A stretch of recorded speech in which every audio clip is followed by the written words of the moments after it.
you say I doing? got 3 mics on today. Oh, something wrong with the board? No. Normally there's 5 on. But today there's 3. Interesting. Because every day is an adventure. That's right. I wake up and I go, what's going to happen today?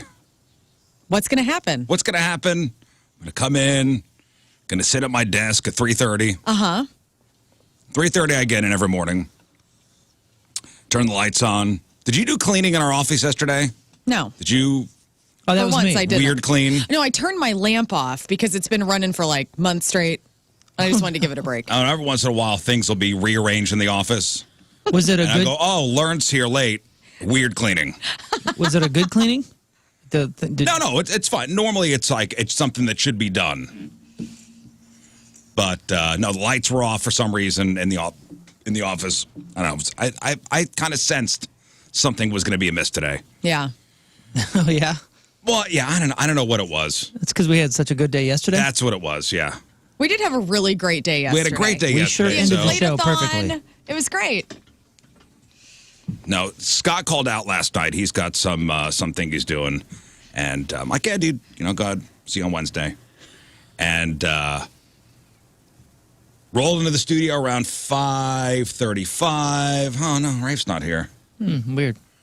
Rafe's not here. Okay, so he'll sometimes come in, 5:30, 5:40. Yeah, I mean, when you come in here and he's not here, you're like, oh, that's weird. Yeah. Yeah, we then all you- stagger. And then usually, if he's not in here and it's 5:40ish, he might be in that He's room. sitting in the conference room. Right. So it's like it's weird that he's not in here, but it's not too weird. So then you go. Yeah, no, I I'll walked just down go to the look over conference there. room and he wasn't in there.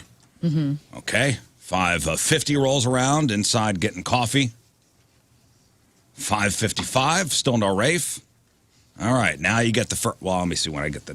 When you when get did the first one? When you get the first, will you be joining us? Text message. It's called the text. It's the Rizz Show text. He got the first one at 5:51. Will you be joining us today? Yeah.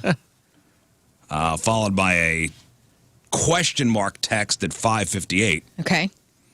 And Rafe has his notification silenced. So let me try to call him again. I tried to call him 3 times because I thought we were all in his favorites list. And if your favorites list call you more than twice, the call usually goes through. Oh right, yeah. This is Rafe. Leave me. No, No, it goes straight right to Well, voicemail. I hope he's okay. Yeah, He I has thought to it- be okay. Yeah, I thought it was 2 calls. 2 calls if you're on the thing and it goes. Right. through. So this is how we're finding out that we are not in Rafe Williams' favorite list. All of you guys are in my favorites, by the Hey, way. you're in my favorites. So in case you ever need to call me, it will go through if I have my notification silenced. I'm not going to say that you're in my favorites. We know. Well, you probably don't know what your favorites are. Oh, I have favorites. Oh, you do? Okay. Probably family, right? I'm Family, saying, best like- yeah, friend. it's family. I'm saying like the thing on your phone. You, Right. you use that? Yeah, Oh, okay. I do. It's you know what? What? I'm going to put you guys in my favorites. Hey, Yeah, you that's should. appreciated. One guy, no, today. Rafe's not. Rafe's out. Not allowed to wake you up. Rafe's out of the favorites. Bummer. God, there's nothing that pisses me off more But hey, man, than a no-show. there's so many damn people on this show. Than a no-show and a late. Because you know why? In my head, he's dead. Yeah, you were. Something happened. I know that if I get a It's- car it's accident, I disrupting. silence my phone. It's disrupting. Sure. Like I plan out the show with the intention of everybody being here. Absolutely. And now somebody's not here. Yeah. So now all I could think about is, when is he going to walk in? Is he okay? Is he okay? Did he just oversleep? Right. Why did he oversleep? Did he not set his alarm? He has been working out more, so maybe he's just like his body's exhausted. Also, like, I was texting him last night and I saw the Rafe Williams has notification silence. I was like, oh, that's not like I noticed that with my friends and like I was like, okay, maybe I don't know, maybe he had a bad night. I don't See know. what happens when you cut it close coming in every day? This is what happens. When Yeah. you cut it close coming in every day, this is what happens. If, God forbid, your alarm doesn't go off, you forget to set it, whatever, you get a flat tire. Right, you need time. You need time, I get it. just in case. Honestly, that was where my mind went first because when we had an inflate-a-thon yesterday. We'll get to inflate-a-thon. So let me just keep going on my little rant here. Okay. Yeah. Well, I was just saying. I'm just he looked like just he had saying, a nail in his tire. in 20 years on the radio, I've never been late. That's impressive. Not once. It's happened to Not me. one time. It's happened a couple I have times. not been late once to a shift. Not. What's more? 0. 0 times. 0 times. Well, you're kind of a psycho. So, like, I mean, Wow. you know, like you probably Sorry. have how many Fight alarms nerds. do you have set? One. You have one alarm, One alarm. set. That's really impressive. Well, okay, maybe two, because I have the one that whatever Apple has here. It's like sleep. Yeah. The wake up. So you have a proper alarm, and then you have that like sleep system. Yeah. Okay. Which says I'm supposed to wake up at 2:30. Right. And it's supposed to ease you in. I pick the birds, and it goes. Yeah, no, and I bypassed that with a submarine Oh. surfacing alert. oh my God. Wonk. Yeah, One so of that's how those. I wake up. Well, I have like I just get so pissed off. I have 5 alarms that start going off at 3:40, and then the last one goes off at 4:30. Hot. I know. I'm hot. But again, hey, Moon's here. I hope I'm here. No, that's fine. I know. Listen, I know the show will go on. That's fine. It's just the tardiness or the no-show. The no-show, no call. Damn. I know. It just pisses me off. And again, I hope he's okay. Now that's in my head. Me too. Hope he's all right. Yeah, after a good day, if you were watching our Facebook lives, was it Facebook? Yeah. Facebook live stream. I was like the inflating fairy yesterday, going around to everybody's car inflating tires. Darn right. It was a 2023 Rizz Show Inflatathon. I had my new DeWalt tire inflator showing that puppy off. It was incredible. You inflated 16 tires yesterday. And 16 tires. And that battery didn't give up. Impressive. Kept on going. I wouldn't know about the last tire, but Yeah, you Moondini'd out, which was so great because we got it on video. And we're all just bewildered that you're just peeling out. I had no idea, and I don't know if this is probably just me being dumb, but I did not know the PSI for your car is on your door, like touched that inside of your yesterday. door. Yeah, 32. 32 PSI for those tires. Yeah. Had no idea. if you open up your driver's side door, on the door frame, like on the frame of the car, Yeah. is a little chart that tells you what the proper inflation of your tires I had no they idea. should be. is that the big sticker, the big yellow and white sticker? It's just Yeah. a white. It's a white. And I think it's white. And that's like the whatever stock tires are on there. Right. Like if you have something else, maybe, If you have something maybe it's else. a little different. But whatever stock tires you got, it says how front, back. No kidding. I Now learned you know. something. Yeah, you guys were dadding out big time. It was like Oh, yeah. some guy was like, "You guys need garage beers." That's like the only thing that was missing yesterday in the parking garage. Yeah, like King of the Hill. Like, yep. He's just sitting on the side while the machine was doing all the work. Yeah. It was the greatest. That machine's pretty cool. You should get one. It's dope, dude. And It's like you know $120 what? I mean, especially for like Jeep owners, like that little thing. Boop, put that under your seat. That was perfect. That was like a NASCAR pit crew. We did look like cool. a pit crew in there. And Rafe did have a nail in his tire. Yeah. You know, he found that out as we were Gavin sitting there. says, please stop calling it a tire inflator. Go F yourself, Gavin. No, no, Call no. it what I Oh, want. great. Yes. Air compressor? No, That doesn't no, sound as no, fun. Tire inflator. I'm sorry, Gavin. Yeah, don't take it out on Gavin. I'm sorry, Gavin. Gavin's here. Gavin's on the show. I'm sorry, Gavin. He's upset. I'm sorry, Gavin. We're Oh, triggered. people were telling me I should hit the triggered button. And I was like, are you out of your mind? He's already on fire. He'll kill me. I'm hot. Maybe SNL called Rafe last night. Lord Michaels called So him. we need you. And said, We need you in New York. tonight. But you can't tell You anybody. can't. And just, Secret you mission. have to leave immediately. And put your phone on silence. Would that be okay? Like, if that was the reason, I think that's the only reason that you're going to find acceptable. If SNL called last night and said, Rafe Williams, you're needed. See, in my head, I'm like, I hope he's okay. I know. He's got like a crackhead that lives next door to him. He leaves early in the morning. I know. It's dangerous. It's dangerous. He's all right, though. It's Rafe. The man has 2 pairs of shoes on him at all times, and every weapon and part of equipment life needs in his bag. He's fine. Unless Tina killed him, which That's a possibility, too. Yeah, well, guys, the PSI is also on the tire sidewall, but sometimes those get worn down. It was dark in that parking lot. Yeah. Yeah. But you were low. I was low. Moon's tires were low. I knew I was low. Lern's tires were low. I felt like I had 4 husbands yesterday. I came home. I go, Tim, the men have inflated my tires, and there was like a tear that rolled down his cheek. Because he felt emasculated. Yes, he did. He Oh, was like, no. other men are taking care of my woman. Hey, man, all I know is... Yeah, so he tucked his penis between his legs and went Silence home. of the Lambs, and went to bed. Jacob says Milwaukee is better than buying DeWalt. Oh, my Buying God. DeWalt tells everybody what kind of person you are. What kind of person am I? Oh, I can't wait to hear this. I didn't know the man brands had Yellow. personality Oh, it's things. a big thing. Really? Yeah. Oh yeah, you'll see certain like there's a brand loyalty. yeah, there's guys in construction that I work with that have the green ones. Ryobi? Yeah, maybe that's it. And then other folks are like Milwaukee, and they're just like across the board, like they all Milwaukee stuff. Now, I do understand that there's an integration issue, you know, with like the batteries and the swapping and all that kind of stuff. I bought the DeWalt one because I have a DeWalt drill and other power tools. That's serious business, though, that brand loyalty with that kind of stuff. We're a And I can Ryobi understand. family. So the battery fits with one With thing all- and Yeah, goes yeah. with the other Right. thing? I What can do you want from understand, me? though. I mean, if you're using tools every single day with that kind of stuff, you want I'm not in construction. fast and familiar. Speaking of fast, man, we went home faster, higher, and safer. Everybody got better gas mileage. Yeah, and more You're welcome. efficient yesterday. Man, I felt Yeah. it. I got home, I was like, I barely burned any gas. Well, see you didn't get guys any next gas. year. I owe you 28 pounds of air. See you That's for guys sure. next year at Rizz Show Inflatathon 2024. Do we have to do it? I guess only air pressure goes down in the wintertime. But, Right. All right. First, like, real cold snap of next year.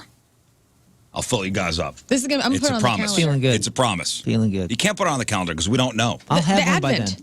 then. The first day of the Advent. That is when. But what if it's hot? Who knows? Doesn't matter. I'll have one by then, but I still am going to participate in I'll take your air. Thank you. Hey, speaking of danger and dangerous areas, last week somebody robbed an ATM down the street here. And they caught the guy, or they caught one of the guys. A Missouri City, Texas man has been charged in an early morning ATM theft Thursday where 46 grand was stolen. My goodness. Wait, what words did you just put together? Missouri City, Texas? Missouri City, Texas. What? The guy was here, and he robbed the ATM at Creve Coeur. A Missouri City, Texas man. Yeah, St. Louis County Court records. I'm reading this from KMOV Show. 23-year-old Malek Freeman charged with stealing $25,000 or more from an ATM. First-degree property damage. So Creve Coeur police say that this was at 4:30 in the morning. Was that Olive and Craig. Olive and Craig. Craig. At the Enterprise Bank. Police found damage in the ATM on the outside of the building, found the truck they thought was used in the theft. So a chain was hooked to the truck and to the ATM. I guess they just pulled it out, or they pulled the door open of the ATM. Oh, okay. I was going to say, why would they need to do that to steal an ATM? Well, I guess they attached the chain to the truck, to the ATM, and just Ripped her out. 46 grand inside that baby. Wow. How much? So, did they recover all the cash? $45,929 was taken from the machine. Using surveillance video, police identified a second suspect vehicle during the time of the theft. That vehicle, a Ford Expedition, rented from an airport 2 weeks earlier in Houston. The SUV had a GPS unit, which authorities used to track it to a garage on Nebraska in St. Louis. Wow. How much would you have assumed were in those things? Had you ever thought about that before? No. I mean, I guess 40 or 50 grand makes sense, right? I mean, because they limit you to 3 grand. So let's say, isn't it a limit? Like you can only take 3 grand or think that sounds $2,500 right. bucks out of there or something? Yeah. So let's say, I don't know, half a dozen people take the max and then everybody else the minimum. I've never been to an ATM where there's no funds left. So, I mean, it has to be kind of hard. Like, how often are you refilling? The Oh, ATM. yeah, So that's I maybe once a week. I don't know. I'll look that up. That's interesting, too. I mean, how much can they hold? I mean, maybe Apparently- that's not apparently information they want out there. 45 grand, 46 grand. So police say 2 men left in the Ford SUV, parked in an alley, returned to the house. A short time later, officers spotted this Malek guy leaving the house, getting into an Uber. He was heading to the airport with 12 grand. Wow. Heading to the airport with 12 grand, and they got that guy. So one of the dudes who robbed that ATM busted. Another incident locally. Keep it going. You go to get a Christmas tree. Right. Next thing you know, you're in the hospital because you were hit by a car. Ugh.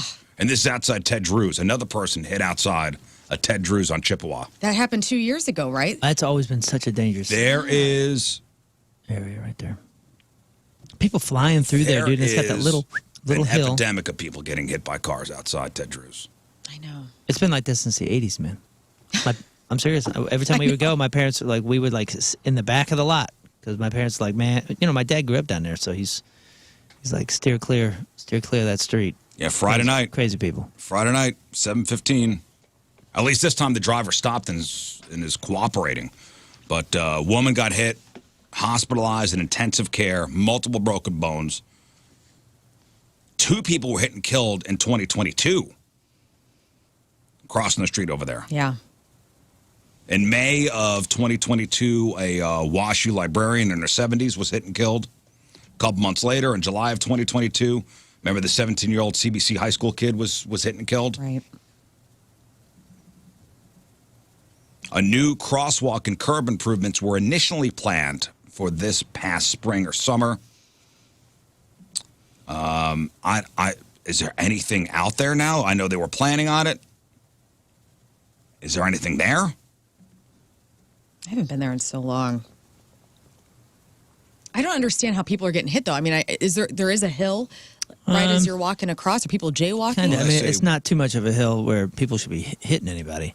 But if they're flying and they're going west, right there, and they kind of come over that lip where Ted Drew's is on your left. We will have raised curbs. Yeah, maybe they see like a yellow light and they're like, oh, and they're not even paying attention. They're trying to just bust it and somebody's crossing. We will have raised curbs and bollards to protect custard goers and pedestrians, as well as mid-block crosswalk with light signals, so people crossing the street will have protection of the crosswalk and a stoplight. Oh, and maybe you're saying it's people that are waiting on the corner to cross the road. They're not even I'm trying to picture it out there. That's sad. Is that Baskin-Robbins still on the corner there next to it, or did they finally run them off? I think that's gone. Okay. When I was a kid, smart move. My dad was so offended. My parents would take us to Ted Drew's, and we get there, and I thought it was all just like vanilla, and I liked chocolate and all these different flavors. And my brother and everybody, they'd go line up there, and I'd ask my mom, "Can you take me to Baskin-Robbins?" My dad's like, "What are you doing? Right. It's the greatest custard in the state." Ted Drew's? Yeah. Then I go over like, "Can I? They've got 31 flavors." Yeah. Get some raspberry crap or something. I don't know. I think I didn't get it until I was older. Listen, it goes both ways as far as safety concerns go. Yeah. Yes, as a driver, you need to, of course, watch out. But as a pedestrian, crossing the middle of the street there, there's an inherent risk. And I like the fact that they were like, "Well, we're gonna put something in." Yeah, like it hasn't happened. And it hasn't happened yet. After 2 people hit last year. They're talking about ballards like on the other side of the sidewalk there. I guess so. Right? They have fencing up, though. I did notice that last time. Like there's little railings. At the parking lot. At the parking lot and where people stand to actually get the custard. Oh, yeah. But not next to the, not on the sidewalk crosswalk area. I think they're putting ballards over there, right? Yeah, it's like, it's before the sidewalk. Like you can still walk the sidewalk and not have to be in the fence or Man, I just try to teach the kids that all roadways, all of them, even our tiny little quiet street, everything, it's a war zone. Like these are giant vehicles, and all it takes is one person to not be paying attention. Of course. And you're dead. Yep. Did you find out when you're in your car now with your son or your daughter? Oh, everything's a lesson. Oh, yeah, everything's a lesson. I'm the worst. Oh, boy. I'm terrible. Man, I'm driving. I was driving my son in the car yesterday where we're going on 109. It was a police officer. Had pulled somebody over, and I moved my car over to the other lane to leave room for the officer. And I'm like, "Son, it's a law here in Missouri. We need to move over." Know this. I'm like, "Take note." Yeah. Take note, son. I'd be like that if I were a parent. My daughter's driving, or even when she's not driving, I'm like, "All right, what highway are we on? What direction are we facing?" That's smart. And she's like, "I don't know. I don't need to know." I was like, "No. You need to know. One day. This is a river city. It's not gridded. You need to know where you're facing, or does this highway touch this highway?" I'm the worst. One day, Waze. But I feel like if I say not be available. if I say this stuff enough, hopefully someday it saves their life. It will. I'd much rather be an annoying father than than bummed out later. Yeah. Well, I'm just finding myself. Everything's a friggin' lesson, and my son. He's like, "Just leave me alone." Yeah, dude. I just see the look on his face. He's got his earbuds in. But you know what? Your kid, maybe your kids are like this. I was a landmark person, so before I knew what roads were what and driving, I knew where I was based on things that I witnessed. So that's probably what kids do. Like, they don't really think about the street, the direction, this county that they're in, but they know, like, oh, that's where the big Amico sign is. They ain't paying attention. They are. No, they're not. I don't know where the comparisons are, Learn, because they have these phones and the maps and all. They have so much at their fingertips that we never even considered having. So they're not listening in the same way. They're not looking out the window either. Yeah, that's the other thing. We were staring out the window. We knew our neighborhoods pretty damn well. We knew those landmarks. Right. They're staring at their phones. They're not looking out the window. I could show these kids something 3 blocks away, and they go, Message "Whoa, from Rafe. where are we?" Oh no, is he dead? Alarm did not go off. Oh no, Daddy's in trouble. Somebody said we need a silver advisory for Rafe. Yeah, we do. Grandpa, where are you? There's a missing grandpa. Yo, There's a missing grandpa. Well, at least we know he's not dead. That's good. He says, embarrassed. Alarm did not go off. Okay. All right. Well, you know, and he feels bad. Oh, I'm sure. This man he cares deeply for the show. Of course he does. And that's what makes me feel a little better about it, is the ride from wherever you are to here. It's got to be the worst. Oh, dude. It's the worst. It's the worst. So for those that hadn't heard my story, the one time this happened to me, 2014, maybe 15, alarm didn't go off. All of a sudden, somebody's smacking my arm. And my wife goes, "It's 6 o'clock. The sun is out. What are you doing?" And I was like, "Oh, my God." And I popped up. Guys, I was in my car in under 60 seconds. That's good. No brushing teeth, boots on, everything, just boom, boom. In the car, I'm going. The reason my alarm didn't go off is because my phone came out of the wall, like the charger came out of the wall, so it had died. Oh, bummer. So now I'm in the car flying downtown because we were working at Union Station at the time. I'm flying, and my phone still hasn't turned on because I've plugged it into the car, but it's taking a while to get enough to even turn on. So now I hear the intro music. I turn on the point. Here's the intro music, and then here's Rizz for my entire 25-minute drive, which should have been 45 minutes. For the entire time, he's just screaming at me, screaming about me. And every once in a while, Jeff or somebody would say, "You know, maybe he might be dead, man. Might have had a car accident." It's like, I don't care. He's not here. I mean, losing 25 minutes. Oh, dude, it was the whole time. And then finally, the phone pops on, and I called you guys, and you put me on air and just ripped me, and I felt so bad. It was the worst. It's a bad drive. It's the worst. It's a bad drive. Feeling and you deserve ever. It, Rafe. I deserved it.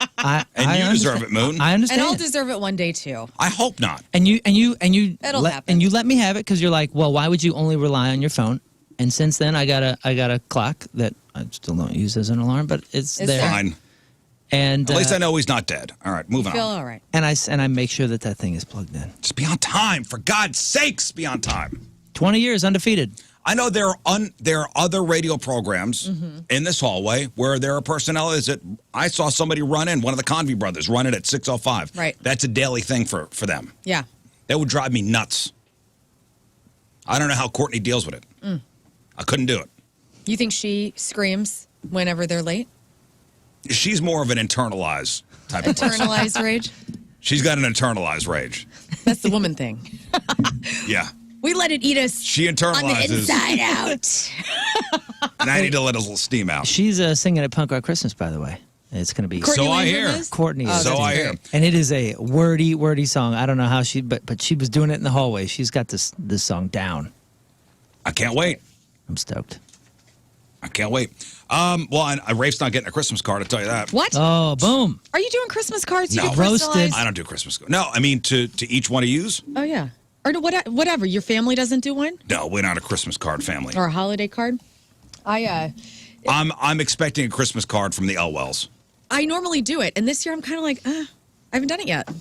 It's too Are you late. going to do them? It's too well. Sunday is Christmas card day. What do you do? Like I make one and have, I print like 100 of Okay, them. so and I This get Sunday them. is Christmas card Just day. a photo. Hey, from Yeah, the happy Elwells. birthday, or Do you send out Christmas cards every year? Yeah, I have. What a waste. It is a waste. I don't think I want to do it this year. And Tim wants to do it. And I was like, what? No. No, he doesn't. I will say. He does. He sent me his photos that he wants to include. Get out of here. Yeah. Is it going to be you and the cats and Tim? Of course it is. That's our family. Get out. What? That's my life. Man, when you had an answering machine, was it, hi, it's Tim, hi, it's Lern, and hi, it's Clover? No. Hi. Oh, my God. It's the Elwells in stereo. Dude, real fast on the cats. I don't know if you saw my Instagram video yesterday, but I got home. Willow was in the tree, just hanging. And then Clover got up in the tree, climbed the damn thing, tried to jump out.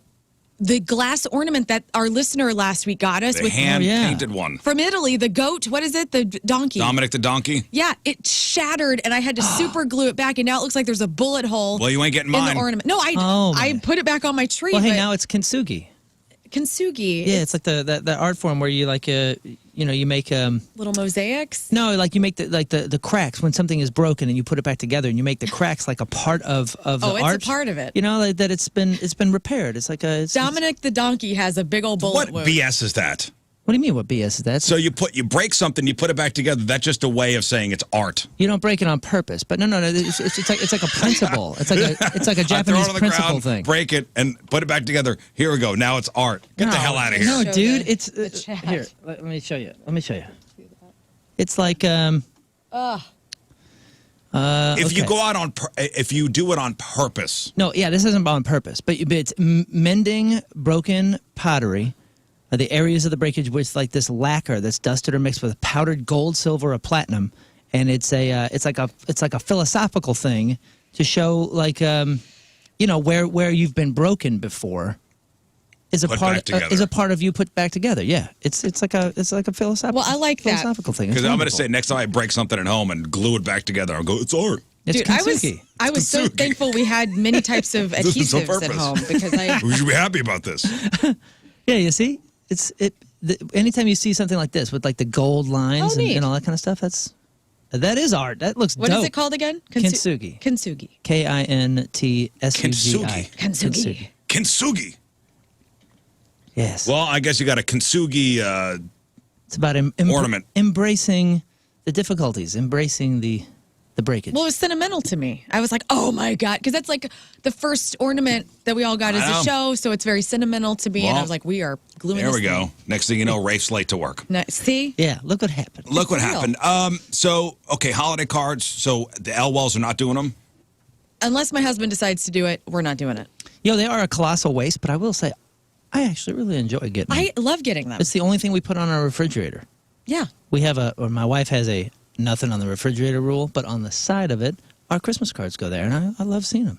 Yeah. Kind of nice. I do too. I'm not going to send them out. I'll be honest with you. You throw them away. No, I don't. No, we just threw away some from last year.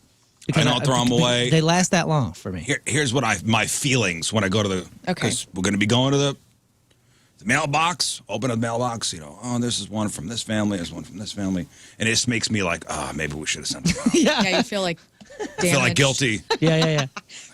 Should have probably sent. I remember when growing up, my mother would, have stacks of cards just to send. It was a big deal when she would send out the cards. Yes. I love getting the letter. Do you have anybody that does that? They write the little update on their family. Here's this. My dad used to do live that. for that. My dad used to handwrite a letter that was all about like the updates of the year, like Clark did this and we did this for vacation, and just like this whole so and so won a baseball trophy and got as if straight anybody A's. cares. I care. I love knowing.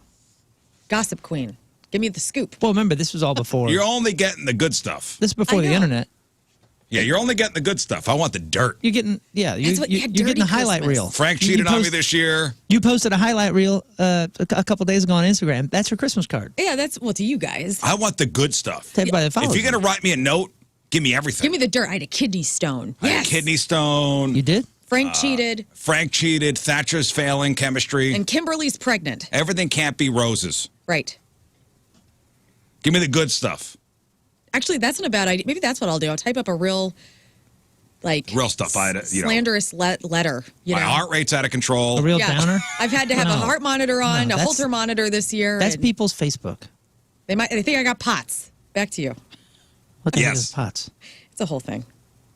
It sounds like a whole thing. Yeah. It's fine. All right. Yeah, I can look that up now. Yeah. Next to my my mother would send out, I mean, it'd be 100 cards. And then I'm, getting them every year. And what the hell are you going to do with that? She would put them on the wall, like it'd be almost like an arch of cards. Wow, Cute. lots of friends. Does your mother still get a lot of cards? I hope so. Do I need to send Roseanne Mrs. a card. Rizzuto a card? I will. I'm sending you a voice card right now. You know what I hate? The emailed cards with the stupid. What? Why? Where your head's on the elf's body. Get out of here. That's so 20 years ago. When you receive a Christmas card in the mail, what do you do with it? I look at it, I judge it, and then I post it. I put it on the back of my front door. Now, how long are you saving these things? Till like New Year's Day. Back of your front door. That's a great place. Yeah, you just fill it up.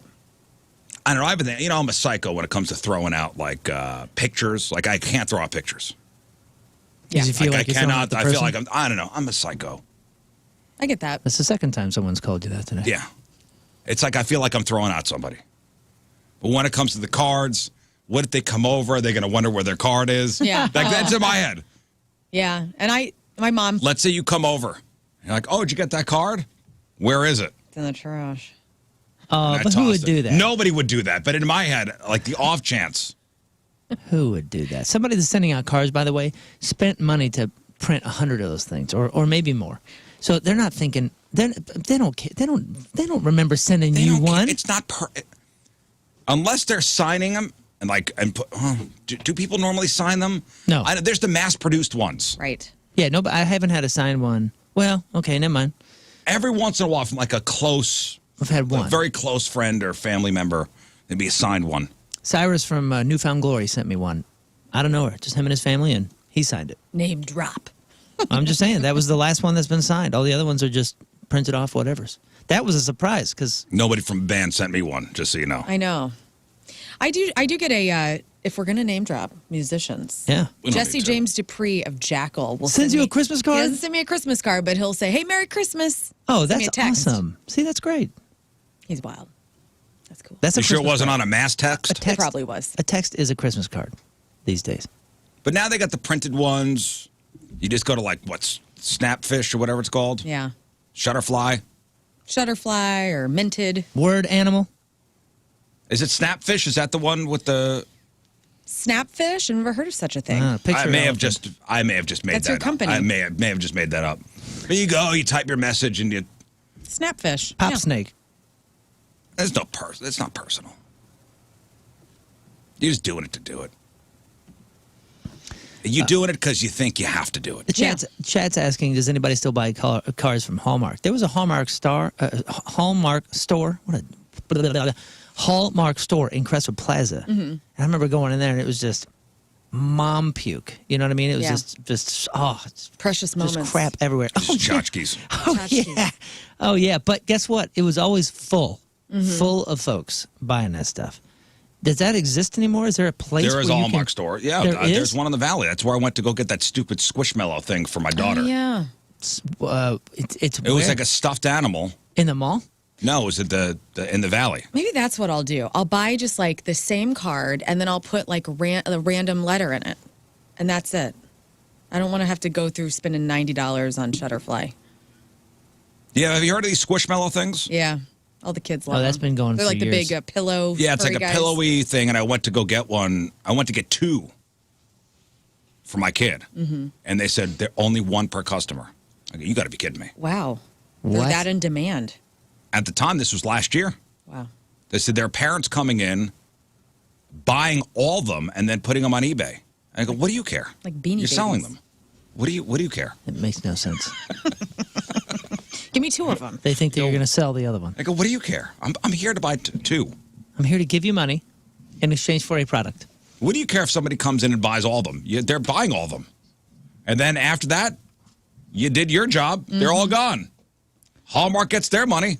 Maybe there's something in the thought of marketing where if more people are buying them, the more people are seeing them buying and saying, where did you get that? And they say, oh, the Hallmark store in Chesterfield Valley. I don't know. So you get two if you sign up for a club card. Did you sign up? You're a did. Hallmark Club You're member? damn right I am. Oh, man. You're damn right I am. Wow, That's cool. Now you get impressive. all the emails. Get a deal on Precious Moments if you want.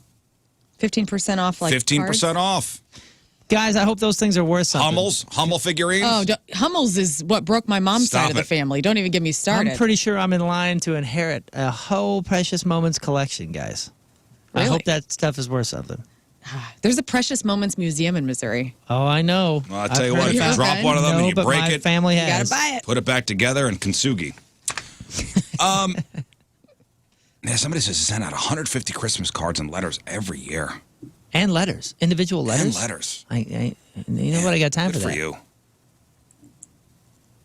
I think I'm going to do the dirty letter this year. That's funny. Dirty as Just in set, like nasty? all the nasty stuff that happened this year. Do it. Scrooge letter. It doesn't have to be Scroogey. It has to be real. But Merry Christmas. Oh, you Hey, mean like after all this, we're I had ready an to dump this infected year. toe. Yeah. I got gout. I got the gout. With all the, good news, we need a balance. I'm going to find We that need a balance. balance. Here's a good balance. There is a woman on TikTok. She took to TikTok to explain that she's dumping her boyfriend. Mm-hmm. Like, she'd write this in her Christmas card. Yeah, me and Sean are not together anymore. I had to dump him. And she gives a good reason. Okay. She's got a good reason why she dumped him. I'm going to let her do the talking here. This is, her name is Jess Jacobson. And here she is telling us why she dumped her boyfriend. I'm breaking up with the guy I'm dating because of what he did to me while I was on the toilet the other day. And What could he possibly do? Did he film her? What, in your mind, now you know that little first part there. What in your mind is going to happen next year? What is she going to say? I'm bringing my boyfriend kid. That's something he did when I was on the toilet. Something he did while I was on the toilet. Trying to get in the mind of the toilet. Pranked her somehow. and Was it a filmed toilet prank? Oh, okay. That seems No. Was it the saran wrap toilet prank and then he filmed classic. No. it? So classic. That's a good one. Rafe's en route, by the way, he says. Oh, cool. Did he? Rafe, we're here, by the way. Did the man put a snake in the toilet Oh my gosh. or a spider? Because that would be grounds for Placing a spider divorce. there? Nope. So you think about spiders in the toilet too? Yeah, I thought I was the only crazy person. I think they are under the seat and and they'll crawl up in your butt. Nah, I don't. Well, Think about it now. didn't know about that. I won't. It's happened to a lot of people.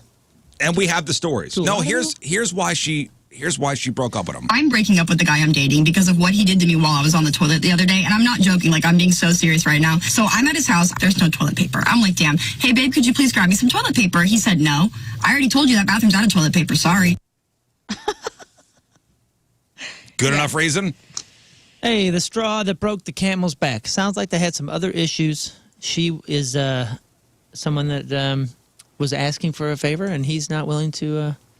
Imagine help. saying no to somebody. In need. In the most, Hey, can you get me toilet paper? Nah. No. that's the most vulnerable place. That's the one place you can't get up, and you really do need somebody to help you. Well, I mean, you can get up. You're just going to need more paper. Yeah. Blah. Oh, and I'm not gonna play. I'm not gonna play the part where she describes what's going on. Oh, why not, Rizz? This is not a peeing situation. Wait a This minute. is a This film. woman was taking She a was dump. taking a dump. This is a filthy situation. Yeah. That's what you can do the shakeout as a woman and not need toilet paper. It's awful, but you can But get you by. could do it. Hey, you guys feeling any? I got to bring this up, and Don't get off topic. no, I'm on topic. I'm going to lead the charge here. But is anybody else like feeling just a little bit more uncomfortable every day that goes by with the ease in which we all talk about toilet stuff? And we're at fault here. This show is at fault. We're putting this stuff out there, but we're trying to help. No, you listen, all. everybody does it. I know, but like, Is somebody offended or No, we all are on the toilet all the time. Yeah. I get that, but I'm saying like, just the tone in which everybody has some poo talk going. Well, this is real talk. Yeah. Is it though? This is real talk. I She was think in a situation She's trying to get followers. where if you are about to go number 2, do you not check to see if there's toilet paper first? I try, but not every time. I got to be honest. Really? Yeah. Like Wow. sometimes Every I'm so time I do. You are focused. a daring spirit. I guess. Every time I do. And knock on wood, I've not been burned yet. Like I've not. Really? Yeah. Like Oh, every man, time I that's need why, it. That's why you still play roulette. Right. You play roulette That's until true. you lose all your money. Poulette. And I you mean, stop I paying. check every time. Like if I know I gotta go, it's not like I have to look far. It's not like I have to search. It's right there. Why? Why do you do this? Just in case. But why? Because it's happened to you. At whatever age, at whatever it's point in your happened. life, you sit down and you go, "Oh my God!" And what? I've had to waddle over to wherever. Yeah, before the waddle is the shame, because you go, "Shame on me." Well, it's also for breaking the seal without checking. It's also without full preparation. What jerk used this last, knowing there was a lack of toilet paper for the next person? Be the change that you want to see in the world. Just be courteous. Change the role. Well, yeah, but the world has monsters, and we all know that. And we can't. Yeah, apparently they're in my house. I've never had to do that with number 2, but I have been in like a public restroom before where it has happened during a number 1, and luckily there were women in the stalls next to me, so I could go do the whole Seinfeld, like, can you supply Spare a square? Spare a square, yeah. And that's like bonding. That's female bonding in public restrooms, is when hey, do you have a tampon? Hey, do you have a toilet paper? And then the ladies do. That's the best. So that has happened. I just want to know in my house, and I've sat the family down, and the kids should know. Hey, if you see there's not a lot of toilet paper, the courteous thing to do is make sure there's a good supply for the next person. The reasonable thing to do. It's the reasonable thing. It's the courteous thing. It's the honorable thing. Yes, it's the right thing. Yeah. And the chat makes a good point. You know, we're Boy Scouts. Be prepared. Always be prepared. Be prepared. I still can't believe that you haven't had that experience yet. I know, man. It's Once coming. you do, it won't happen again because you will be prepared. I know. Scout's honor. Speaking of toilets, having, smart appliances, all the rage, right? Smart all appliances? The rage. Smart appliances. I don't like it. You don't? My father-in-law was bragging to me that they got a smart refrigerator now at their house. Tells them what's this one missing? Is this one with the screen And on it? he says you could watch YouTube. You could watch YouTube on the fridge. I go, why would I need that? Right. I could watch YouTube on my phone. In 4-second increments. On the TV. I'll get a smart fridge when it goes to the store and gets me what is missing. That's when I'll get it. Not yet. We're not there yet. No. Oh, there is. We do have that. We do have that. No, like physically go to the store and fill itself up and bring itself home. Well, It's enough where it will call. There are fridges that will like put an Amazon order in for you. All right. Well, I don't have enough money for that right now. Yeah, but there's ones that will read what's not in there, and you can have it set up whatever way, and it like pings an Instacart app or whatever the heck it is, and those things get delivered. all right, that's cool. Didn't know about that. Yeah. All right, I'm buying it. Wild, right? We're there. We're there, guys. I don't like the The future is now. Alexa, turn on the lights. I don't do that. I don't have any. I don't have that either. I don't have a smart home. I do have one of those Alexa, Amazon show. What do we call that? Video I don't know, man. shows. I don't whatever- trust that whatever it gal is. at I all. don't know She's what not that is. allowed in my house. I don't know. It's a thing. It's on the counter. And it tells you like what time it is. A dot? A dot. No, it's not a dot. It's the one with the An video Echo. screen. Echo Show. She ain't allowed. I don't care. I don't want her anywhere near my square footage. If I had if I had a really cool modern home, like if I were a millionaire and I could have all the gadgets, I would do it then. But like my house is so old and. Listen, I got a Roomba that's mapping my house for Yes. terrorists, apparently. Yeah, and talking to Alexa, like they're all... They talk to each other. Your I got a 15 Ring Alexas. doorbell that's probably sending info to Jeff Bezos. Exactly. Whatever. I got nothing to hide. It's not, what? That's not what it's about, and you know that. Has nothing to It's do a with little bit hiding about it. Monitor me. I mean, Hell no, I Monitor don't care me. about hiding nothing. Big Brother's listening at all times. They'll hear me sitting the family down talking about toilet paper. Anyway. So having smart appliances is all the rage, even for the stuff that definitely doesn't need to be a smart thing, like a toilet. And sometimes there are downsides to things being overly complicated. So there's a story making the rounds online about a guy in China who had his smart toilet burst into flames while he was on it. Wow. That's some cool And it movie happened stuff. a couple weeks ago. The guy first sensed that something was wrong when he smelled smoke. And then he saw plumes of white smoke billowing from the toilet bowl. That's when he got off it. So he's sitting, having a bowel movement, and he's seeing smoke. Damn, what did I eat? What did I eat? Smelling something burning. Now there's smoke. Man, I passed a tire through my Just GI then, tract. before he could pull his pants up, The toilet exploded and started burning. Thankfully, this dude was not hurt. I don't know what started the fire, but the guy thinks it may have been sparked by a short circuit. And I don't know what kind of smart toilet he had. But there are ones that have the automatic flushing, heated toilet seats, water conservation features, self-cleaning functions. Everybody's telling me to get the bidet now that plugs into the wall. Right. Dude, the one that at the billionaire's house, there was no like cables or any of that kind of stuff. And on the wall, it had all the heating systems and all the different buttons and things for the bidet. But when you walked into the bathroom, the lid. I've seen those. The lid went up, and there was a nice like blue light in there. So I was looking at that model. Oh, dude, it was so nice. It didn't make any noise when it heated the seat or any of that stuff. This thing was absurd. I know that model. Yeah, it was dope. Like I have an outlet next to my toilet we're ready to go. And then after it auto flushed too. Like I never even saw a flush button. After seeing this story, and here's what I think this sounded like, by the way, with the toilet bursting into flames.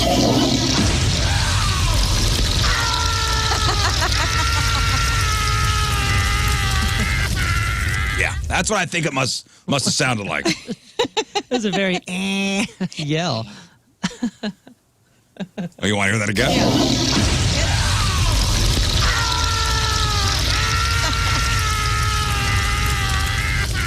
Yep.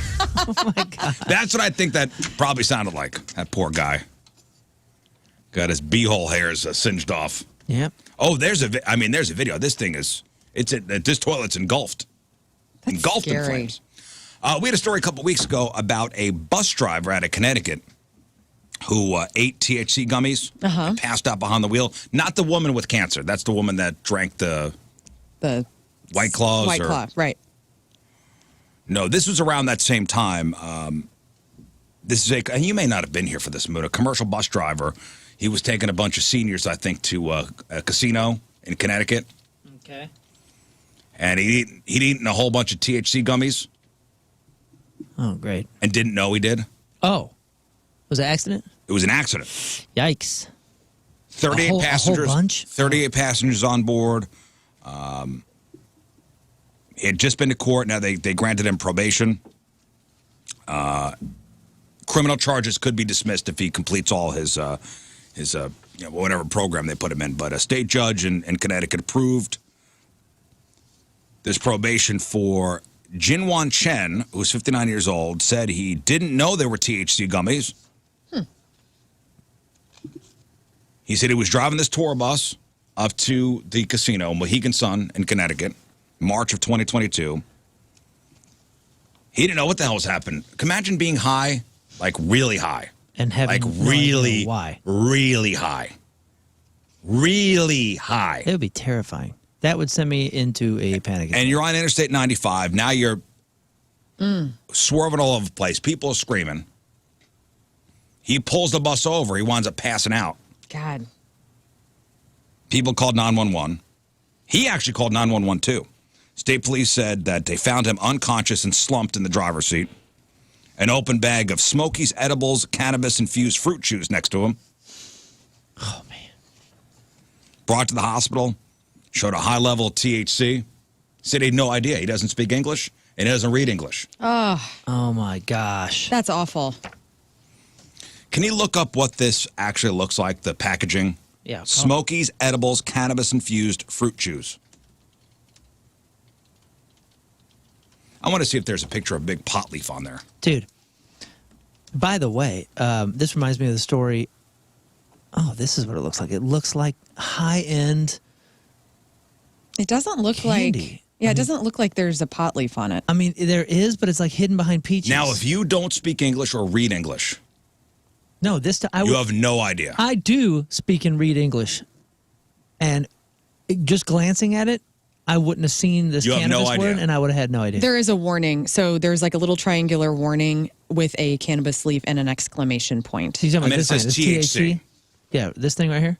No, well, that and there's also one I'm looking here that has the actual cannabis leaf. So the manager of the tour bus company said this guy had an exemplary 10-year driving record, didn't drink, didn't smoke, had a sweet tooth. Oh, here's the one with the pot leaf on it. But, I mean, okay, again, if he doesn't know what he's looking for, or is not even considering looking for such things, yikes. I feel bad for this guy. I do too. Who I don't feel bad for is the people that stole my friend Lauren's truck. She had this classic Toyota truck. She was living in LA at the time. This was just like 4 or 5 years ago. And she came out of work. She's working in the movie business. She came out and truck, gone. Gone. She was looking for it. They found it the next day. Couple miles away, she had a baggie filled with gummies. California gummies, baby. Right in there. They found the truck totally fine. It wasn't on blocks. The wheels are still there. Right. Everything's fine. They opened the door. Wrappers. Across the entire seat. Whoever stole it started munching on these things. Probably not knowing. And got so freaking high, they left the truck. Yeah. Dude, they ate the whole bag. Wow. And they left the truck. That's nuts. So that saved her truck. Got her truck back. They didn't take anything. There were things inside of value that they left behind because they were so high when they walked out. Hey, good point. Some people are like, hey, if this guy doesn't speak or read English, how does he get a job driving? Well, that's not a thing. You can still maybe fair point, but you can still get a license. There's plenty of people in this country that don't speak English who can pass a test. Are safer. Hey, listen, than y'all there's such a shortage of bus drivers around. They'll probably take anybody at this point. It doesn't matter.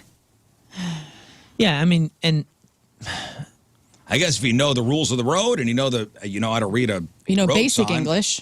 Basic English. Yeah, I mean, I've driven in other countries and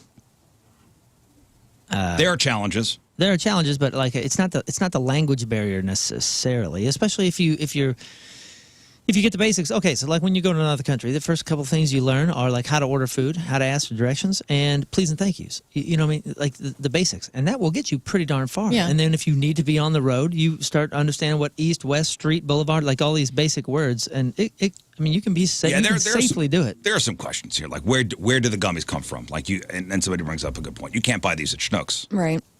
But also, back to the license thing. Like he probably has a license in a different nation, and that's just like if I go over to Ireland, I can drive a car. Yeah, but you can't be a commercial driver. Maybe you can't commercially drive a bus with a regular license in another country. Lots of questions. A lot of questions here. Taking him for his word, taking the bus company manager for his word. The guy didn't know. Yeah, depending on the bus and the endorsements, the passenger and air brake and all that, he had to take a CDL. You know, when I had a CDL, it was. I guess he passed. It's a pretty intense. I guess he passed. Pretty intense test. Somebody says here, 40% of the truckers they know now speak broken English at best. Wow. Well, I know there's a shortage of bus drivers, a shortage of truckers. They'll take whoever they can get at this point. Hey, here's another point to bring up. So this guy's almost 60 years old. More Americans over the age of 50 are now using cannabis more than ever. Mm-hmm. So more Americans over the age of 50 are using cannabis now more than ever. And that's according to a new poll. And there are some dangers when it comes to older people getting super doing high. The pots. Yeah, because the last time they did it was in the 70s. 1960, and things are way different. It was It was a whopping 8.4% back then, and now they're popping stuff that's 38. I have a male family member who was just talking to me about this. He's like, the stuff that they sell at the dispensary is not what we had in the 60s. No. And I'm like, it certainly is not. Okay, yes. Well, they said the real danger here, and again, more Americans over the age of 50 are now using cannabis more than ever. It's the whole, getting in the car and driving thing. That's a real big issue. Because we're already trying to take away their licenses because they can't see. Now they're like, I know what I'll do. Glaucoma. I'll get really high. Go to the grocery store. No, Nana. Sit down. Older adults represent a vulnerable age group for cannabis use due to interactions with medications, Right. risky driving, cannabis-related mental health impacts, and increased possibility of falls and memory issues. You know what bums me out, though? Because these people were the children of the 60s. They're the revolutionaries. They were, every cannabis state that has it legalized is because of the boomers that got it done. They laid the groundwork in the 60s and 70s. We're going to do it. And now they can't even reap their own reward because they're old as hell and they got blood thinners and their heart medication and they're half blind now. So, like, I feel bad because they were the ones who really we should be thanking that they got this done for Well, us. the younger generation needs to teach them. Teach them what? How to use it. Yeah, milligrams. Yeah, Look at the pathogen. I don't even know. Slow down, Gam. You can't eat the whole gummy bear. This is what I Just do. have a leg. When I get new gummies, because I'm not really like I've had to. My preferred use of cannabis is pre-rolls, but because I don't want to I don't want to smoke anything and screw up my organs, and this is just me talking for myself, I decided that I will now eat the cannabis that I'm curious about Instead of smoking it. And I now have to, I talk to the people at the dispensaries, but then I test myself. I do a fourth, a half, then a full one, because I don't want to just go dive head first. This is me being a mature 38-year-old. So that's how mistakes happen. Yes. I'm not, well, all right. I'm not feeling anything yet. I'll take some more. Ladies and gentlemen. Oh, hey, man. Rafe Williams. Oh, come on in, Rafe. Good morning. Hey, buddy. He said, what time is it? Wow. What up, everybody? Hey. Glad you're not Guys. dead. You're not going to believe what happened. Oh, you better tell me a tall tale and make it entertaining.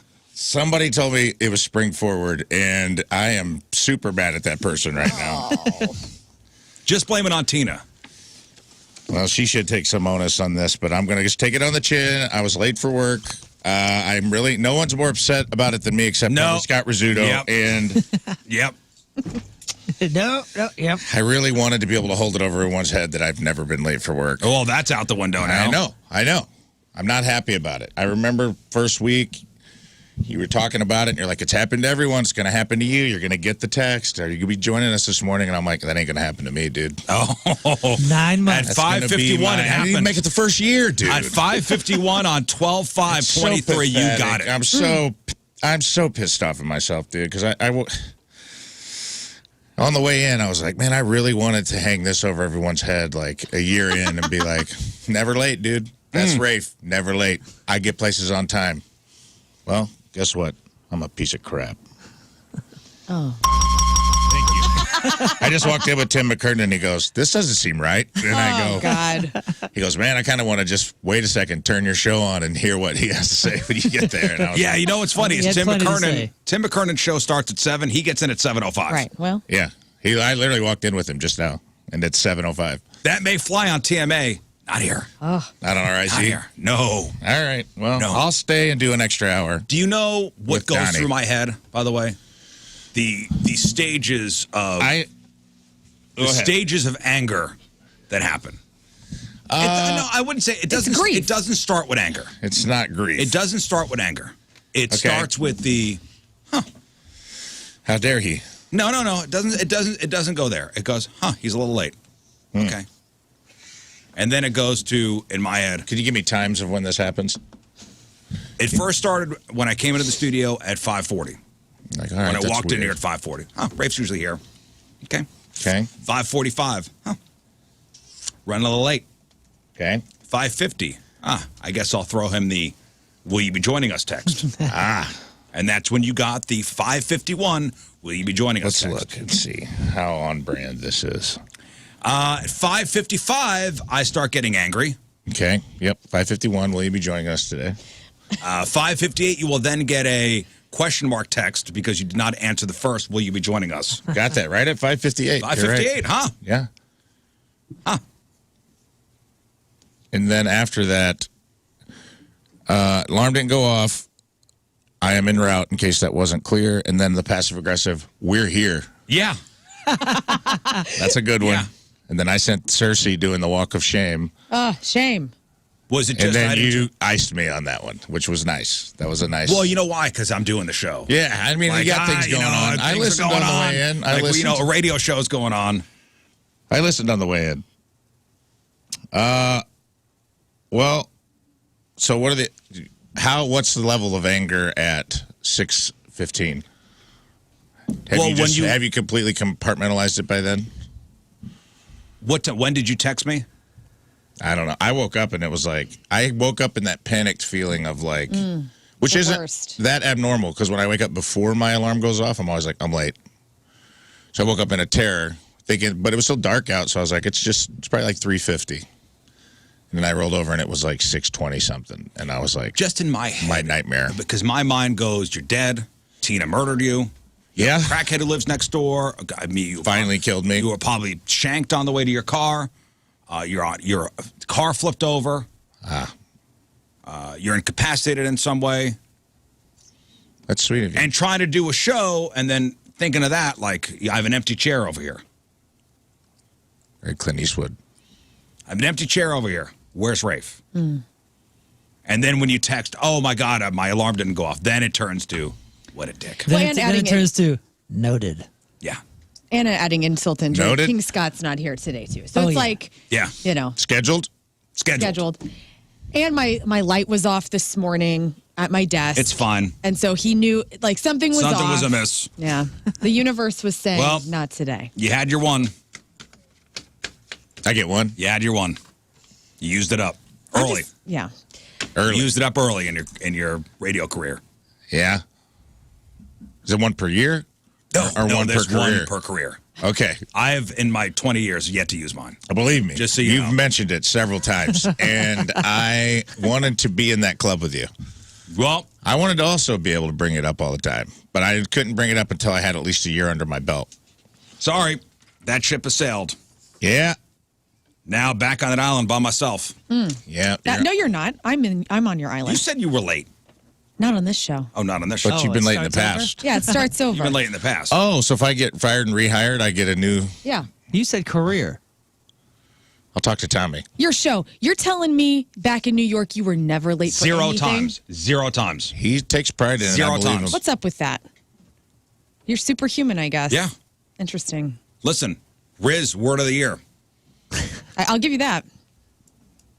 And by the way, thank you for the hundreds of text messages and social media messages congratulating me on Rizz being the word of the year. Yes. The Oxford Dictionary. Yeah, man. That is pretty amazing. They said that next you're going to be the person of the year. They're saying Taylor Swift was snubbed and that Rizz beat out Taylor Swift. It's true. Which that's another notch on my belt. The Rizz word of the year is now the happy birthday Rizz of 2023 because you're going to get tagged in this. I mean, we got tagged 5 million times on Instagram, Twitter. Well, if you didn't hear, I'll tell you again. Time to announce the word of the year.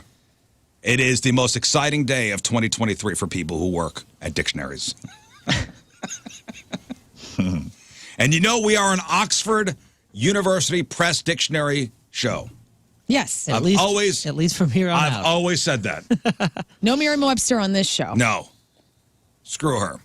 And they have awarded their prestigious Word of the Year honor to Rizz. That's Rizz, R-I-Z-Z, 2 Z's, not like Ritz crackers. Rizz is internet slang defined as style, charm, or attractiveness, and the ability to attract a romantic or sexual partner. Every single part of that is true. It's basically short and form of charisma, like how fridge is short for refrigerator. Unfortunately, this means that Taylor Swift was snubbed, and I'll explain. Rizz beat out 3 of the finalists, including Swiftie, which doesn't need to be defined. I don't know whether this decision will draw the ire of Taylor Swift fans or if they have higher priorities than the Oxford University Press. But the other words were prompt, the instruction given to an AI program which determines or influences the content it generates. It's basically like the Google search query for AI, which you can hone to get it to do exactly what you want. And situationship, which we talked about yesterday, a romantic or sexual relationship that is not considered to be formal or established. That's a situationship. Here are the other semifinalist words. Remember, Rizz beat them all. Yeah. The first losers are? Beige flag. What? I'm sorry? Beige flag, which is something I've never heard of. Beige flag. Beige flag. This is the 2-word. Well, listen, they're beige, terms. It's a term. Beige flags are traits that, while not immediate cause for concern, are cause for pause. Yeah, You didn't person look isn't that up, very right? interesting. I looked it up. It is a character trait that indicates that a potential partner is boring or lacks originality. Basically, the bland in-between of green and red flags. Oh. That's a beige flag.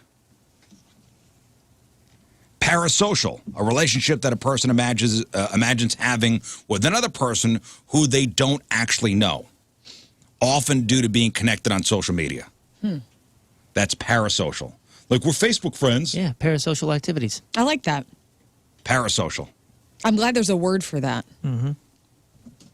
Did we need a word for that? We did. Because you're not an acquaintance. It's somewhere in between acquaintance and friend. We're parasocial. We're connected on Facebook. We have good laugh. We share memes, but we're not like best friends. But we're also not like acquaintances. I know you a little bit deeper than an acquaintance. It's pretty pretty relevant in our world, man. There's heat dome. Heat dome. Heat dome. I'm imagining it's a dome full of heat. Sounds like a Dutch oven. It is a persistent high-pressure weather system over a particular geographic area which traps a mass of hot air below it. Of course it is. That's a heat dome. That was close. And there's de-influencing, which is the practice of discouraging people from buying particular products, often through social media. That's de-influencing. That's Yelp. But Rizz stands atop of them all. Wow. And I'd like to thank everybody for making this possible. Great 2023. Thank you. Good way to end it. And your Team Rizz Member of the Day is brought to you by Hot Shot Sports Bar and Grill, proud sponsor Team Rizz. Hit up hotshotsnet.com/Team Rizz. From Belleville, Illinois, Joe Giglotto is our Team Rizz Member of the Day. Joe has been a Rizz Show and Point fan since the very beginning. Only wants to start his mornings with the show. Introduced his son to the podcast, and the show never fails to deliver high-quality entertainment to him. That's nice. Man. Joe loves the butthurt game, thinks the additions of Lern and Rafe have added more laughter and stories than ever before. 3 out of 5 stars. That's sweet. I could go for some good old Giglotto right now. Yeah, I'm sure he's like a raspberry. I'm sure he's Giglotto. never heard that. It's got me hungry. I'm serious. I'm sure, like, I hear, oh, risotto, huh? No, you dick. Risotto was a delicious I'm just saying, man, rice dish. I'm hungry. I'm sure Joe Giglotto's like, no, gelato is a delicious. I would love a frozen treat. Frozen dairy treat. I'm Giglotto. That's my Italian brother right there. Joey G from Belleville is our Team Rizz Member of the Day. Super sweet Team Rizz Member of the Day soccer jersey. Get yourself signed up 1057thepoint.com/Team Rizz. All right, we'll take our first break of the morning. We'll come back with Crap on Celebrities. Rafe is safe, thank God. I'm safe. Marked safe from me. Mark's safe. We had the silver alert. Marked safe from Rizz. Missing grandfather. Dang. I got out of the home, dude. I shuffled out into the night.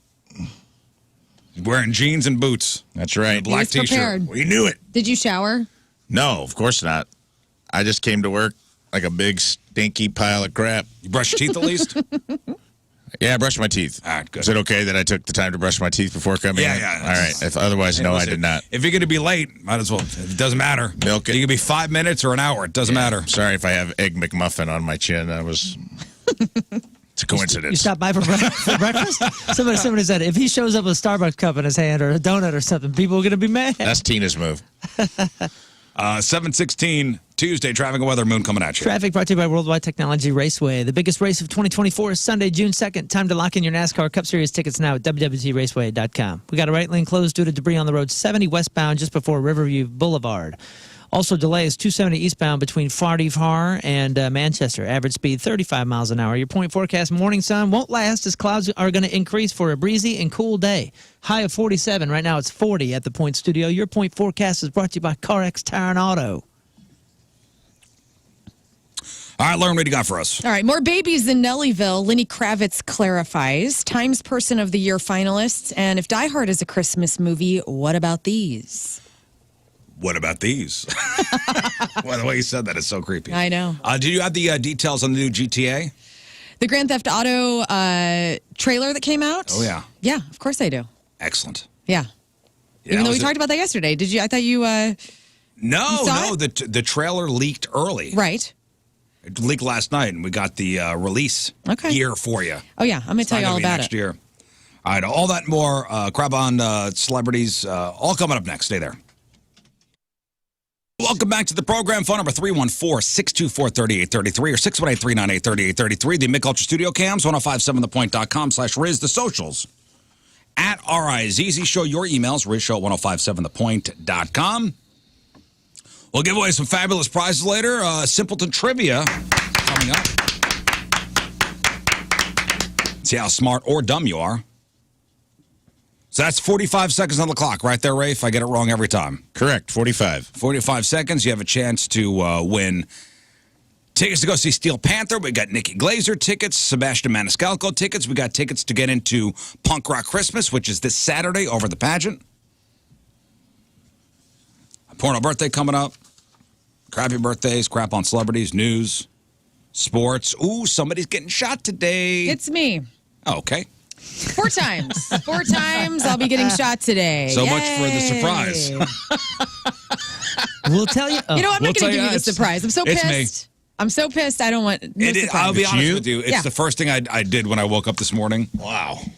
I went and looked at the Fastlane Rizz Show Pick'em Challenge page. And you said, whew. Well, I knew I was safe because I won the week. Don't forget. Oh, please. Listen. What? I've been terrible this year. I've been the worst of us all. You were good this week. I was great this week. Not good. I was great this week. I saw Anthony Stalter as I was leaving yesterday, and you know, something that's not sitting well. I'm just going to be completely frank with everybody. Something that's not sitting well with me is the fact that every week we post this stupid stuff on our social media, and we show the world that we're getting shot. I've yet to see one of those dudes, and oh yeah, they're taking the shots on the air. I don't freaking believe it. I did listen to them yesterday, and they did say that they got their asses kicked, and Marsh will be taking their shots. I did hear them say it. Yeah, I didn't don't hear care. anybody That's not good enough. I didn't hear anybody take the shots. It's not good enough. They need to put it on. They need to put it online. Yeah, For all to see. insult to injury, really. But Lern's got 4 coming her way. And we're still in this, guys. We're still in this race. Yeah. Must-win scenarios here. We must win. We must win our way to the end of the year. So we have 4. We need to win 4 weeks in a row, guys. But I think we could do it. Rafe, with the tiebreaker, you actually jumped. So you're third place for this week. Everything's coming up, Rafe, today. Good for you, Rafe. Imagine if you walked in late and then we just said, you're getting shot. Yeah. I just You kind would of have- assumed that there was probably some sort of shooting. I assumed there'd be a gun trained on me when I came in the room. Just be like, just shoot him as soon as he walks in. That's why I poked my head around the corner first. Yeah. To see if the coast was clear. No, but you should issue an apology. Yeah, I have one prepared. Oh, good. Okay. So might as well apologize to not just me, but for the people of St. Wow. Louis. who That's were who as it's well. for. St. Louis, Oh, by the way, Rafe was late this morning, so here we go. if you're just now tuning in, I was late for the first time in my radio career this morning, and I've had a lot of time to reflect on my mistakes in the last commercial break since I arrived, which was right before that commercial break, and I realized that, part of life is you have to grow or die, and there's always room to be growing and learning, and, this is a teachable moment for me. It will teach me to quadruple check my alarms. It will teach me to make sure that it's my phone that's plugged in the bedroom and not my partner's. It'll teach me to get my circadian rhythm back in check after meeting Winona Judd and having her diva energy. Don't bring her into this. You're right. I just assumed She got nothing to do with this. I just assumed meeting her. Hey, this is my apology. A name drop and an apology is pretty, Yeah, that's the first. That's pretty classic. So many Yeah. name drops on this show I like already it. today. Thanks. But anyway, St. Louis, I just want to get back to the apology and say that we all make mistakes, and unfortunately, the captain of the Pork Steak Army is no exception. And I want to own it, take it on the chin for the city of St. Louis. For those of you that noticed my absence and were sad about it, I'm sorry that I made you feel that way. For those of you that didn't notice at all, kiss my ass. You should have. And I also just want to say I'm really sorry to the multiple people I cut off on the way to work this morning. I'm not used to the roads being that busy. I'm usually getting here about 2 hours before that.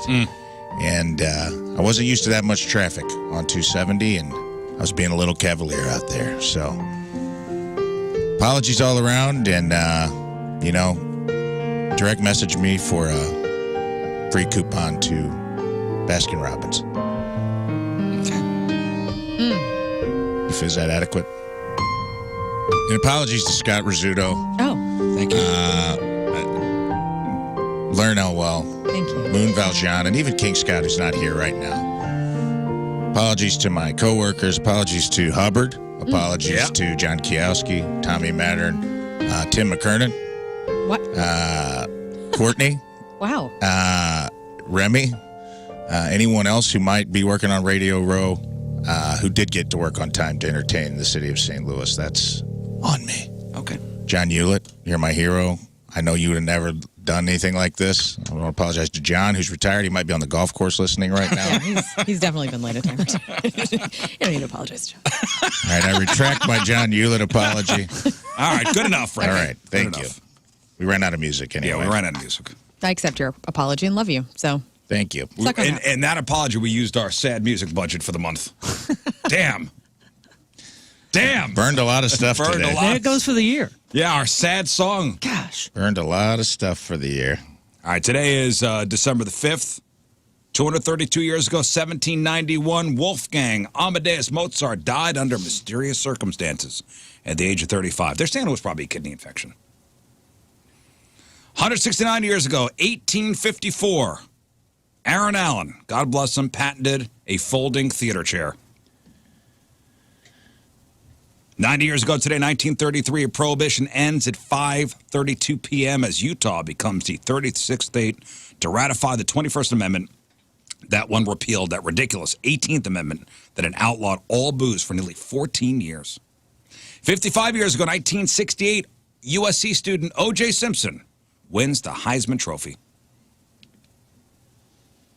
22 years ago, 2001, Ocean's 11 with Brad Pitt and George Clooney premieres. And 15 years ago today in 2008, remember that O.J. Simpson guy that won the Heisman Trophy back in 68? 2008, sentenced to 33 years in prison after being convicted of armed robbery and kidnapping. In sports, that's known as a makeup call. Granted parole and released in October of 2017, and that's what happened back in the day. Isn't that wild? So the anniversary, the 40th anniversary of him winning the Heisman, he gets sentenced to 33 years in prison. That is crazy. crazy. All right, time to find out what's going on in the world of music and entertainment with your crap on celebrities. And it's brought to you by Bright House Plumbing. Call the best. Flush the rest. BrightHouseCo.com, 636-600-0188. Ashanti and Nelly are expecting their first child together. This is her first child ever and will be Nelly's third child. Over the weekend, Nelly, Ashanti, many more, they attended the rapper's 11th black and white ball here at the Four Seasons Hotel downtown. Pictures. And so some PDA led to a very public announcement of their pregnancy. So congratulations to them. Have you ever been invited to that? No. Have you? Yeah, I never went, though. What? You have to go. I was invited. There was a whole bunch of years I was invited, and I never went. Why didn't you want to go? That's not for me. Oh, so cool. What am I going to do? It's the Four there? Seasons. What am I going to do there? You wear a nice outfit. That's not my thing. I'm down. My Next wife year. said, get invited again? Could we go? I'm like, that's not. I would love to go with your wife. That's not. We'll get decked That's not out. my scene. You love What to would dance. I do there? You rub elbows Is with that a dancing elite event? people. Of course it is. They had a DJ. I know Wyclef played this year. I didn't get invited this year. No. They stopped. That invitation stopped coming. I would like an invite next year. And I think Moon's down, and Rafe probably would be down too. Sure. I'll be late, but I'll be there. Okay. But you got to. I mean, you got to dress up nice. Oh. I'm okay with dressing up nice. RentTheRunway.com for such an event. I'm okay with dressing up nice. I like to dress up. Yeah, that's why I'm surprised you didn't go. RentTheRunway.com. What's that? RentTheRunway.com is where you can get clothes and send them back. designer labels. You rent them and then you send them back. Didn't know that. Perfect for an event like that. But in my mind, I go there. I don't know anybody. You know Nelly? You probably know more I don't people know than you Nelly. think. Everybody in the city knows Nelly. I know sweet. of Nelly. I'm really sad that you didn't go. Yeah. I'm really bummed out. I didn't need to know that. We're already having such a weird day. Now you didn't go to the black and white ball when you were invited. A bunch of years, like 5 years in a row. Wow. Last week, Lenny Kravitz was hypercritical about the lack of recognition he receives in the black media. In Esquire magazine, he had an interview, and then he took to social media to clarify his remarks. He says, "My black musical heritage means a lot to me, and I owe my success to my supporters who have taken this journey with me over the span of my career. The comment I made was not about black media or, quote, black community. I was specifically referring to black award shows in particular. My comment was meant to express concern over ensuring that black artists are being recognized for their work in what is now being called non-traditional black music, which it is not. BET and countless others have paved the way for this type of recognition, and I hope that by sharing my concern in a spotlight, that will now be shown on the issue. Love and peace." So basically, he was saying, because I read the interview, like, "Hey, I've never been invited to the Source Awards." Right. Yeah. Why? I'm a black dude. Right. Make great music. I've been around for years. Cool as hell. Been around for years, dude. Right. Lenny Kravitz shreds. Lenny Kravitz, his whole life. Like, do you follow him on any of the social media? I'm a fan. I'm a huge fan. That dude, I love the whole thing. I love his music. I love him as a human. I love his family dynamic with, like, Lisa Bonet and their daughter Zoe Kravitz, and how when Jason Momoa was the stepdad, how he's, like, down with Jason Momoa. Like, he just seems like a person who is full of love and light and really walks that talk. I appreciate that. I think Rafe and I were joking around. What was it, a couple weeks ago? There was a photo of Jason Momoa and Lenny Kravitz riding their motorcycles in the middle of nowhere. Oh, yeah. Incredible. Like, imagine being the third guy. And it's like me. No, thank you. Yeah. Talk about out of place. You're Talk having a about good out of time, place at the black and white ball. That'd be amazing. Times Person of the Year finalists have been revealed. We'll find out tomorrow who exactly is the Time Magazine Person of the Year. But they did say that some powerhouse celebrities to controversial political figures made the list. So you got, like, your Putins and your Trumps, King Charles on there as well. But also Taylor Swift made the list, and Swifties are rooting for her to win. Barbie is one of the year's biggest films, and definitely earned a spot on the list. How does she not win? How does Taylor Swift not win Person of the Year? I know. She's had such a great year. Like, it is all Taylor all the time and has been for the past year. Yeah. And Barbie, too. Barbie's been all over. I get it with the king, though, dude. This year was the coronation, right? Right. Come on, man. We're talking about... More people know about Taylor Swift than the king. It's true. Unfortunately, that is true. I'm not sure that's the only metric. Who had the biggest year? There's been multiple generations that only knew one monarch, one queen there. And that finally changed this year. No, I understand. I'm going to go ahead and say there's a bid I'm there. not saying that King Charles did not have a good year. Got a good year. Never mind a good year. I'm just saying a year. There's also a lot of scandal surrounding, the monarchy and... Okay, more metrics to possibly be... I'm just saying, as far as worldwide, biggest year, man, I don't think Taylor... She's had a year. Wait, who was it? Did they pick it? No, tomorrow we find out. Tomorrow These are the finalists. And what's Time Magazine? Time.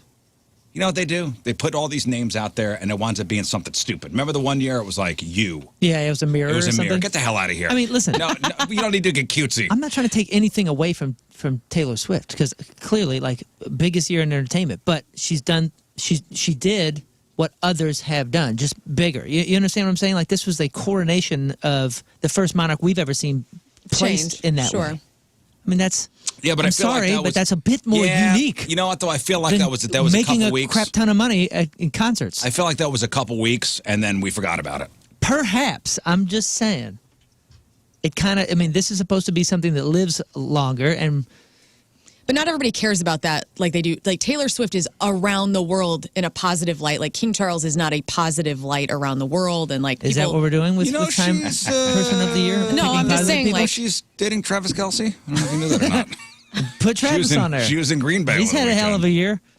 Deion Sanders and Tracy Edmonds announced the end to their engagement in a joint statement. To everyone who has been there for us, supported us, and shown us love, we've mutually decided that it is best for us to move forward in life as friends and have made this decision with love in our hearts, respect for each other, and appreciation for the time we've shared together. Sanders replied to Tracy Edmonds' post and said, "Love you, Tracy. You've been a true blessing to me. I appreciate the times we've shared and the laughs. You're an amazing woman and tremendous mother." This is Deion Sanders. This is Coach Deion Prime. Sanders. And Tracy Edmonds. They're breaking up. They've been together for 11 years. They were engaged. And this is big news. This is big news, guys. This year's taken quite a turn. Oh, remember I started off 2-0 on top of the world, Colorado. And boy, is it taking a hard and then left. they started playing real teams. Yeah. And now everybody's trying to get off that team. I saw a tweet that's like, dang, even Coach Prime's girlfriend got in the transfer portal. I'm like, dang. Got him. Dion. Rockstar Games' first trailer for Grand Theft Auto 6 has dropped, even though it already had dropped. The late Tom Petty provides its soundtrack. Love is a Long Road from 1989 is inspired by a motorcycle that he once owned and plays as you check out Vice City. So far, the game's getting a lot of praise since the trailer leaked early, forcing Rockstar Games to officially release it. So the story goes that it was supposed to come out this morning at 8 o'clock. So 8 o'clock this morning was supposed to be, 8 o'clock St. Louis time was supposed to be the GTA 6 trailer drop. And somebody leaked it early, and Rockstar came out and said, please don't look at that. Somebody leaked it on Twitter, and the Twitter handle is already gone. They're like, please don't look at that. Look at our YouTube instead. So they put out this thing, and then they said, GTA 6 set for release in 2025. Yeah. Oof. Not 2024. 2025. Yep. Oof.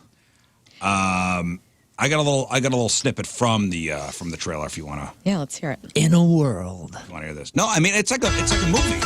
Lucia, do you know why you're here? Bad luck, I guess. Well, look who's back. The only way we're gonna get through this is by sticking together. This is a video game trailer.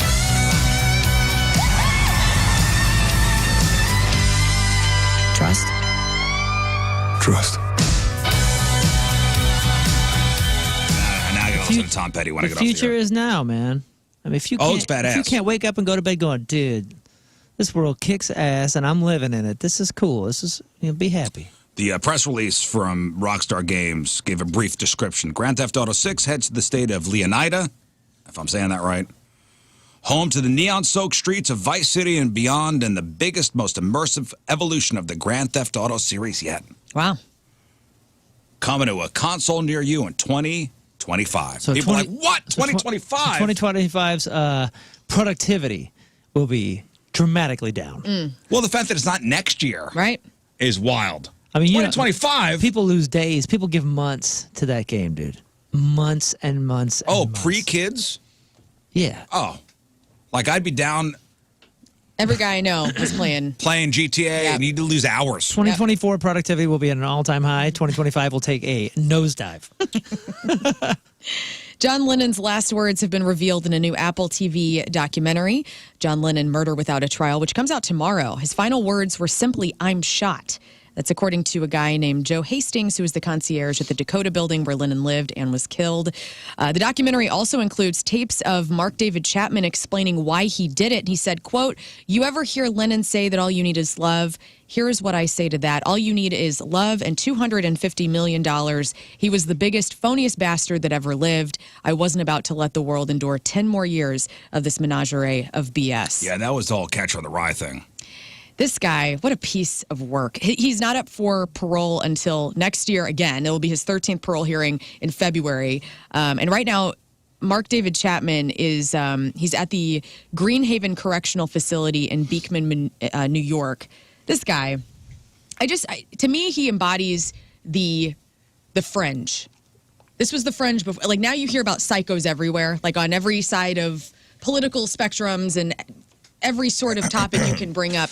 This guy was the beginning of that in the mainstream, or at least in my head, like the mainstream of killing somebody so prolific and so good. Literally, was he human? Yeah. John Lennon had a lot of faults. He wasn't a good father to one of his sons.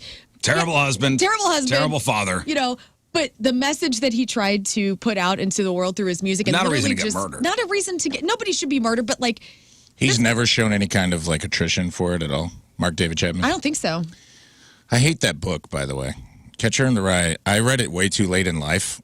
I didn't read it when I was a kid. And when I did read it, I was an adult. And I was like, what grown man would have this be a manual for? It is like, it's a whiny, entitled, privileged teenage kid. That's the whole book is from the... I thought the same thing with Into the Wild. Yeah, I could see that.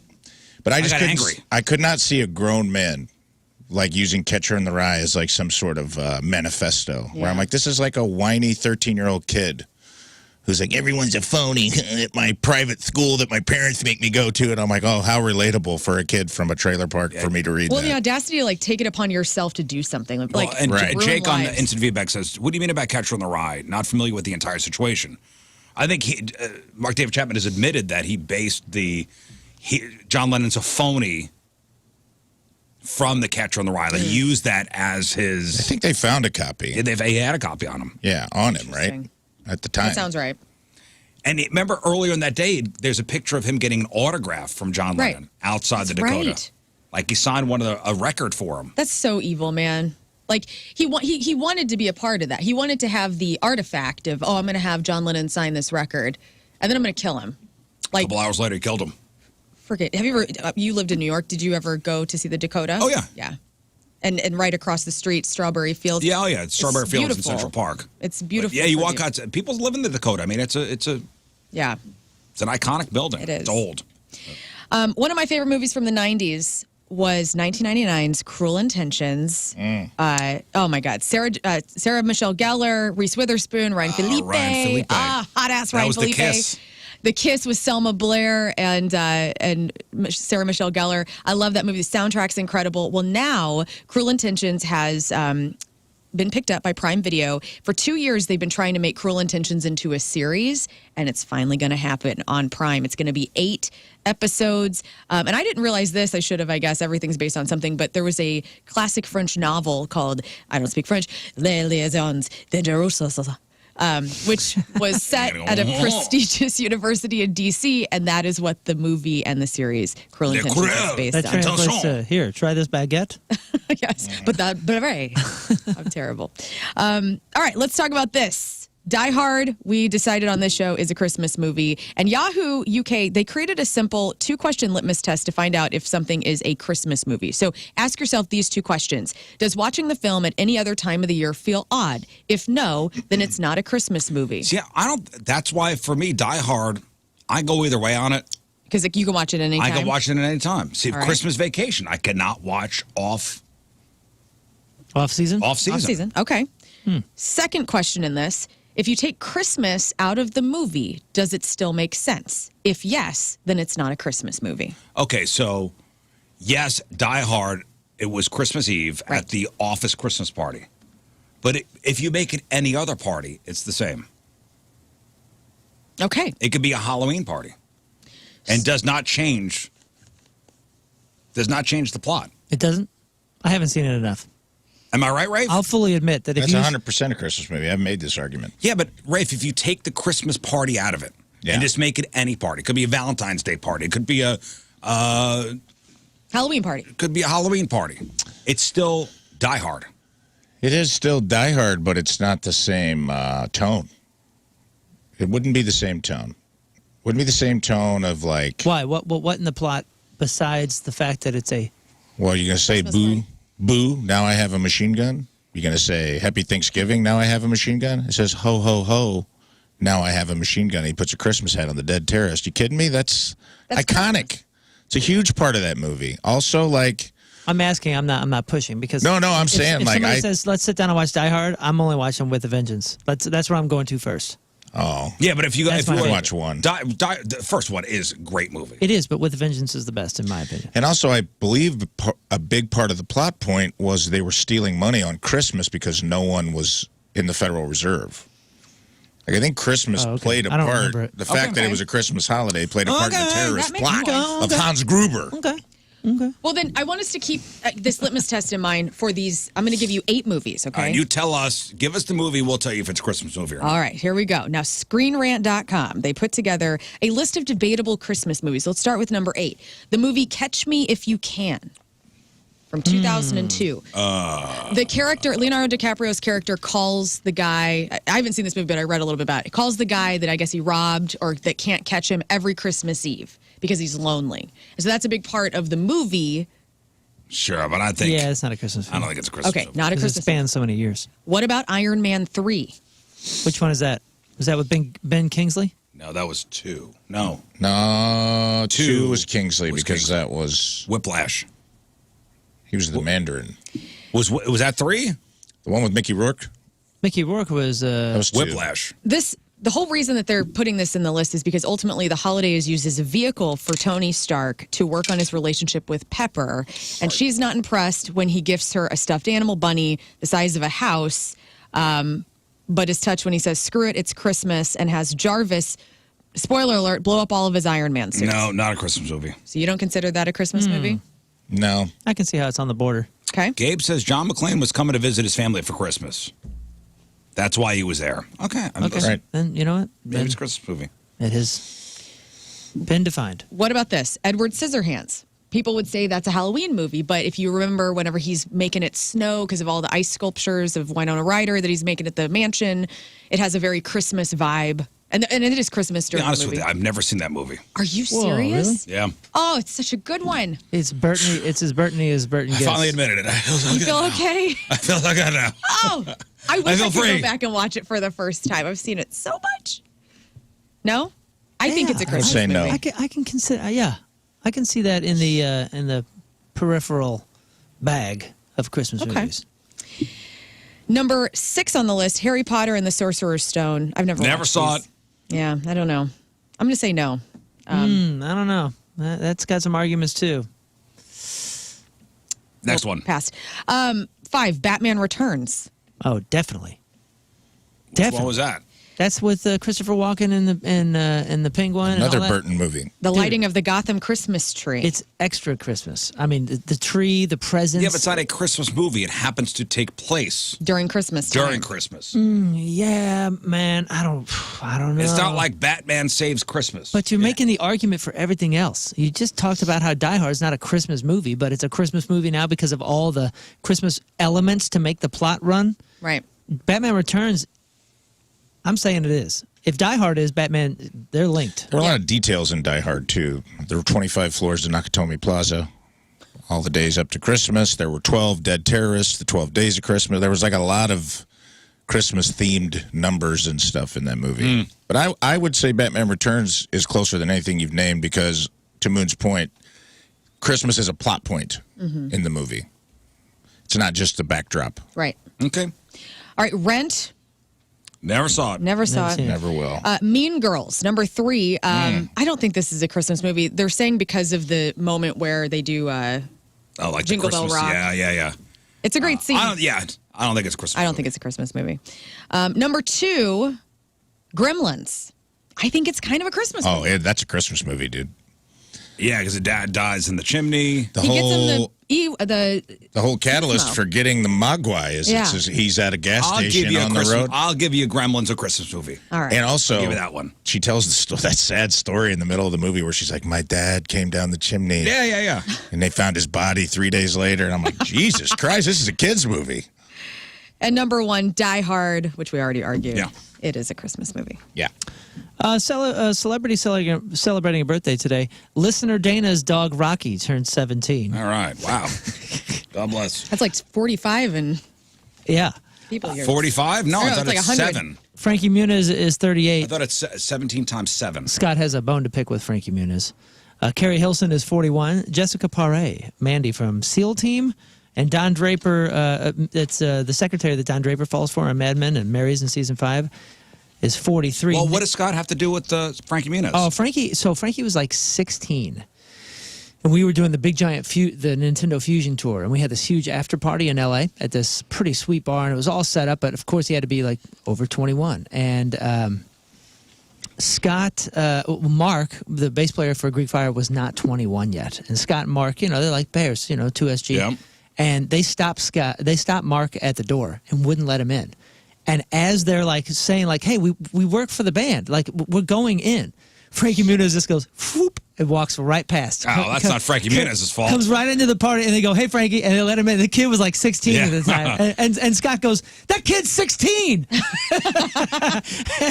And Scott. And now I hate him too. Scott and Mark never got in the party, and Frankie Muniz had a good time, man. Had a great time. Nick Stahl's 44. That's John Connor in Terminator 3. Paula Patton is 48. Margaret Cho is 55. Gary Allen is 56. Johnny Resnick from the Goo Goo Dolls is 58. Jack Russell, what a name. The Great White. Yeah, that's right. Great White singer is 63. Terrier named after him. Yeah. Brian Backer, from Fast Times at Ridgemont High is 67. Morgan Brittany, 2 first names. That's Catherine Wentworth on the original Dallas is 72. Jim Messina from Loggins and Messina is 76. And Jose Carreras, the thinnest of the three tenors, is 77 years old. All right, today's porno birthday, which is being brought to you by Patricia's, where fun and fantasy meet, is Jenna Hicks. And today's birthday girl has been in 69 fine films, including Boondock Sluts 7, The Filthy Family 2, I'm Here to Bind and Gag You, It's a Mommy Thing 9, Mom's Bad Decisions, The Pantyhose Peep Show, Scissoring at the Palace, and Hooker Vader Roll. And 2018's Santa is Coming to Town. And coming is spelled wrong. Oh, how's it spelled? I can't tell you. No, you can't do that. K with the K. Jenna Hicks is 39 years old. That's your porno birthday. Those are your crappy birthdays, and that was your crap on celebrities. All right, we'll take a break. We'll come back, and we'll give away some stuff. We're going to play Simpleton Trivia. Here's how this is going to work. We're going to get you on the phone. Okay, and it's up to you guys. Do you want to do the Simpleton Trivia yourself? If you do it yourself and you get 10 questions correct in 45 seconds, you get 2 prizes. Oh. Ooh. Or if you choose one of us to do Simpleton Trivia for us, and you get to bet on whether we would do it or not do it. If you get it right, you get 1 prize. So 10 simple questions, 45 seconds. You get pass once. If you get 1 wrong, you're out. That's it. You will hear this sound. I love. Yes, my advice on the game, both in studio and out, listen closely to the question. If you don't know, don't mull it, and you have a pass, just pass and come back to it, because that's when that's where everybody kills themselves. Right. You get hung up on one thing, and these are pretty simple today. Okay. So we get you on the phone. You can either do it yourself, get 10 right in 45 seconds, 2 prizes. Or you could say, all right, I want Moon to do it, and I'll bet you Moon will not get 10 and 45. That's a wise choice. And if he doesn't, then you get 1 prize. 314-624-3833, 618-398-3833. Simpleton Trivia is next. All right, straight up, 8 o'clock. Tuesday, traffic and weather. Moon coming at you. Traffic brought to you by Worldwide Technology Raceway. The biggest race of 2024 is Sunday, June 2nd. Time to lock in your NASCAR Cup Series tickets now. www.raceway.com. Man, things are not looking good out there. Lane closed due to a stalled vehicle 70 eastbound near Missouri 180. We also have a right lane closed due to a stalled vehicle 270 westbound at 64. There are delays. 64 eastbound between McKnight and Bellevue, and then on the southern side, we got the severe delays. 2 lanes closed due to a crash, 270 northbound just before 44. Your point forecast, morning sun's not going to last. Clouds are going to increase for a breezy and cool day. High of 47. Right now, it's 40 at the Point Studio. Your point forecast is brought to you by CarX Tire and Auto. Does that get you in the spirit? Big time. Who's feeling it? Christmas. Me. I don't think you're feeling it. I'm feeling it. You feeling it? I am. I feel like going to a rage room. I don't know. Do you? I'm in a bad mood now. Oh, because of this song? Yeah, I'm pissed.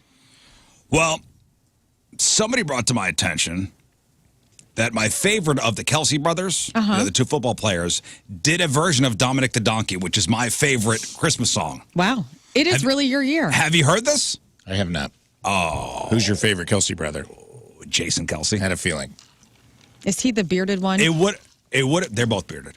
Oh. The one not dating Taylor Swift. Oh. This is the one that plays for the Eagles. Okay. Now, if Travis Kelsey would have done Dominic the Donkey, then he would have been my favorite.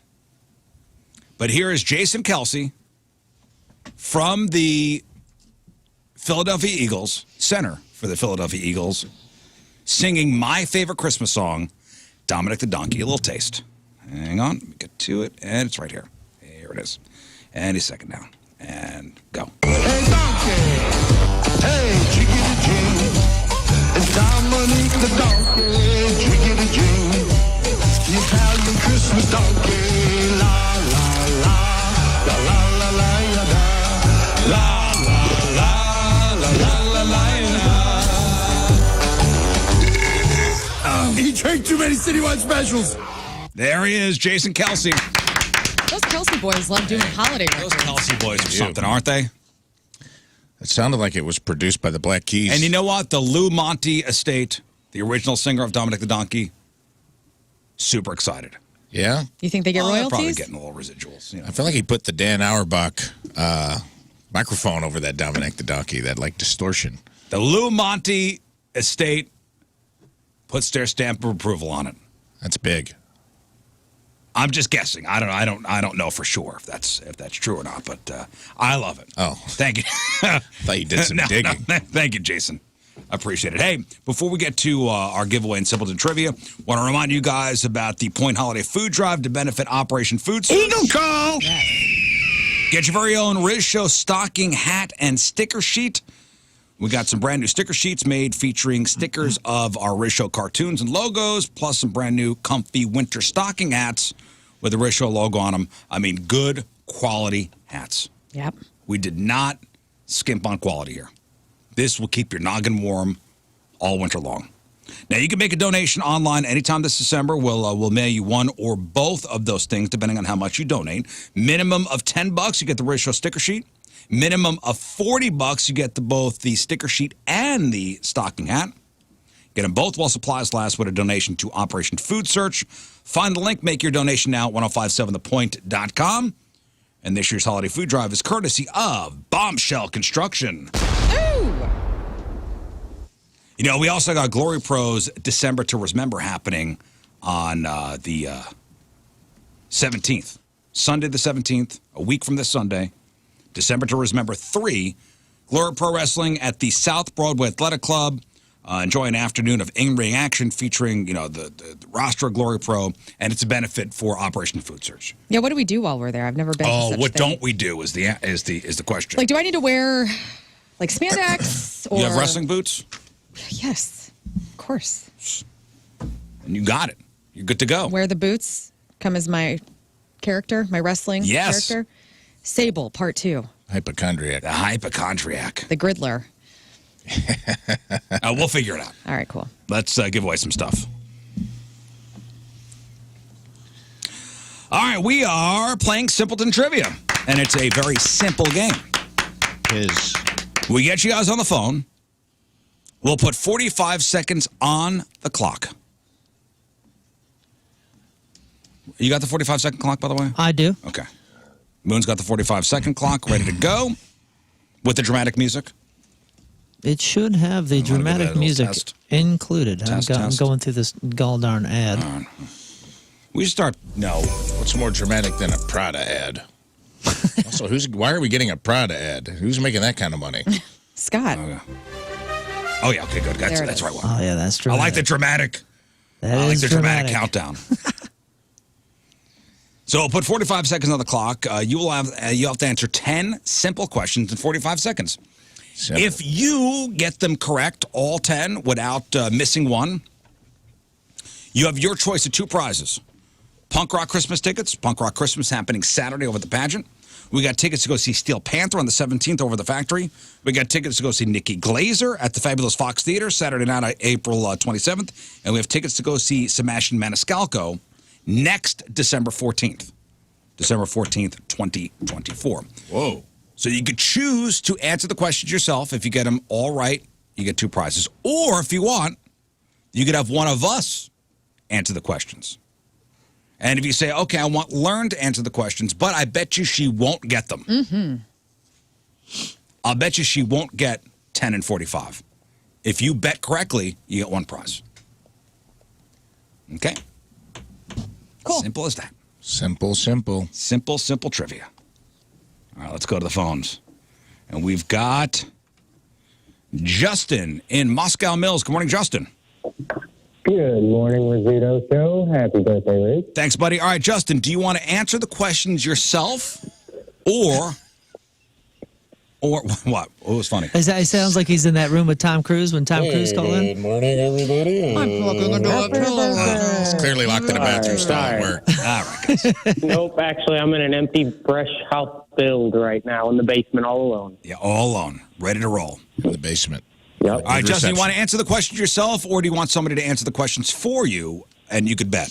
Well, I'm actually a two-time winner of this game, and I'm going to go with you, Rizz. I'm going to take you to answer the questions correctly. All Just right. giving you a little bit more. Okay, Justin. Did you win answering yourself or betting? First round of the game that you guys played, I won by myself, and then I took Rizz the second time, and I won again. All right, Brian, Justin, let's do this. Nice. All right. Hang on, Justin. Okay. Here we. Okay, wait, the time starts when Rafe finishes When I finish reading the first question. Scott Rizzuto, are you ready to play Simpleton Trivia? Okay. I'm ready now. Here we go. What color are strawberries? Red. What is the capital of the United States of America? Washington, D.C. What do cows drink? Water. What's 25 divided by 5? 5. How many days are there in a week? 7. What fruit do raisins come from? Prunes. Incorrect. Oh, God.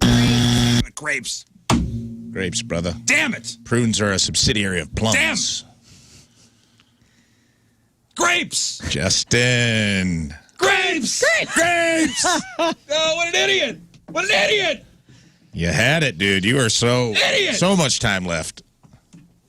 Come on, man. We thought you knew your fruit when you knew that strawberries were red. We thought you knew your fruit. But as soon as it gets shriveled up, look how quickly you forget.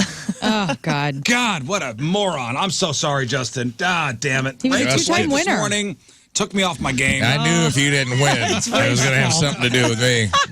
I tried to pick the... Join the Rizzuto Show at the Rageathon after the show. Damn it. This is my on-air resignation. Lynn, hello. Yeah. Hello. All right. What do you want to do? You want to play yourself or you want somebody to answer the questions for you?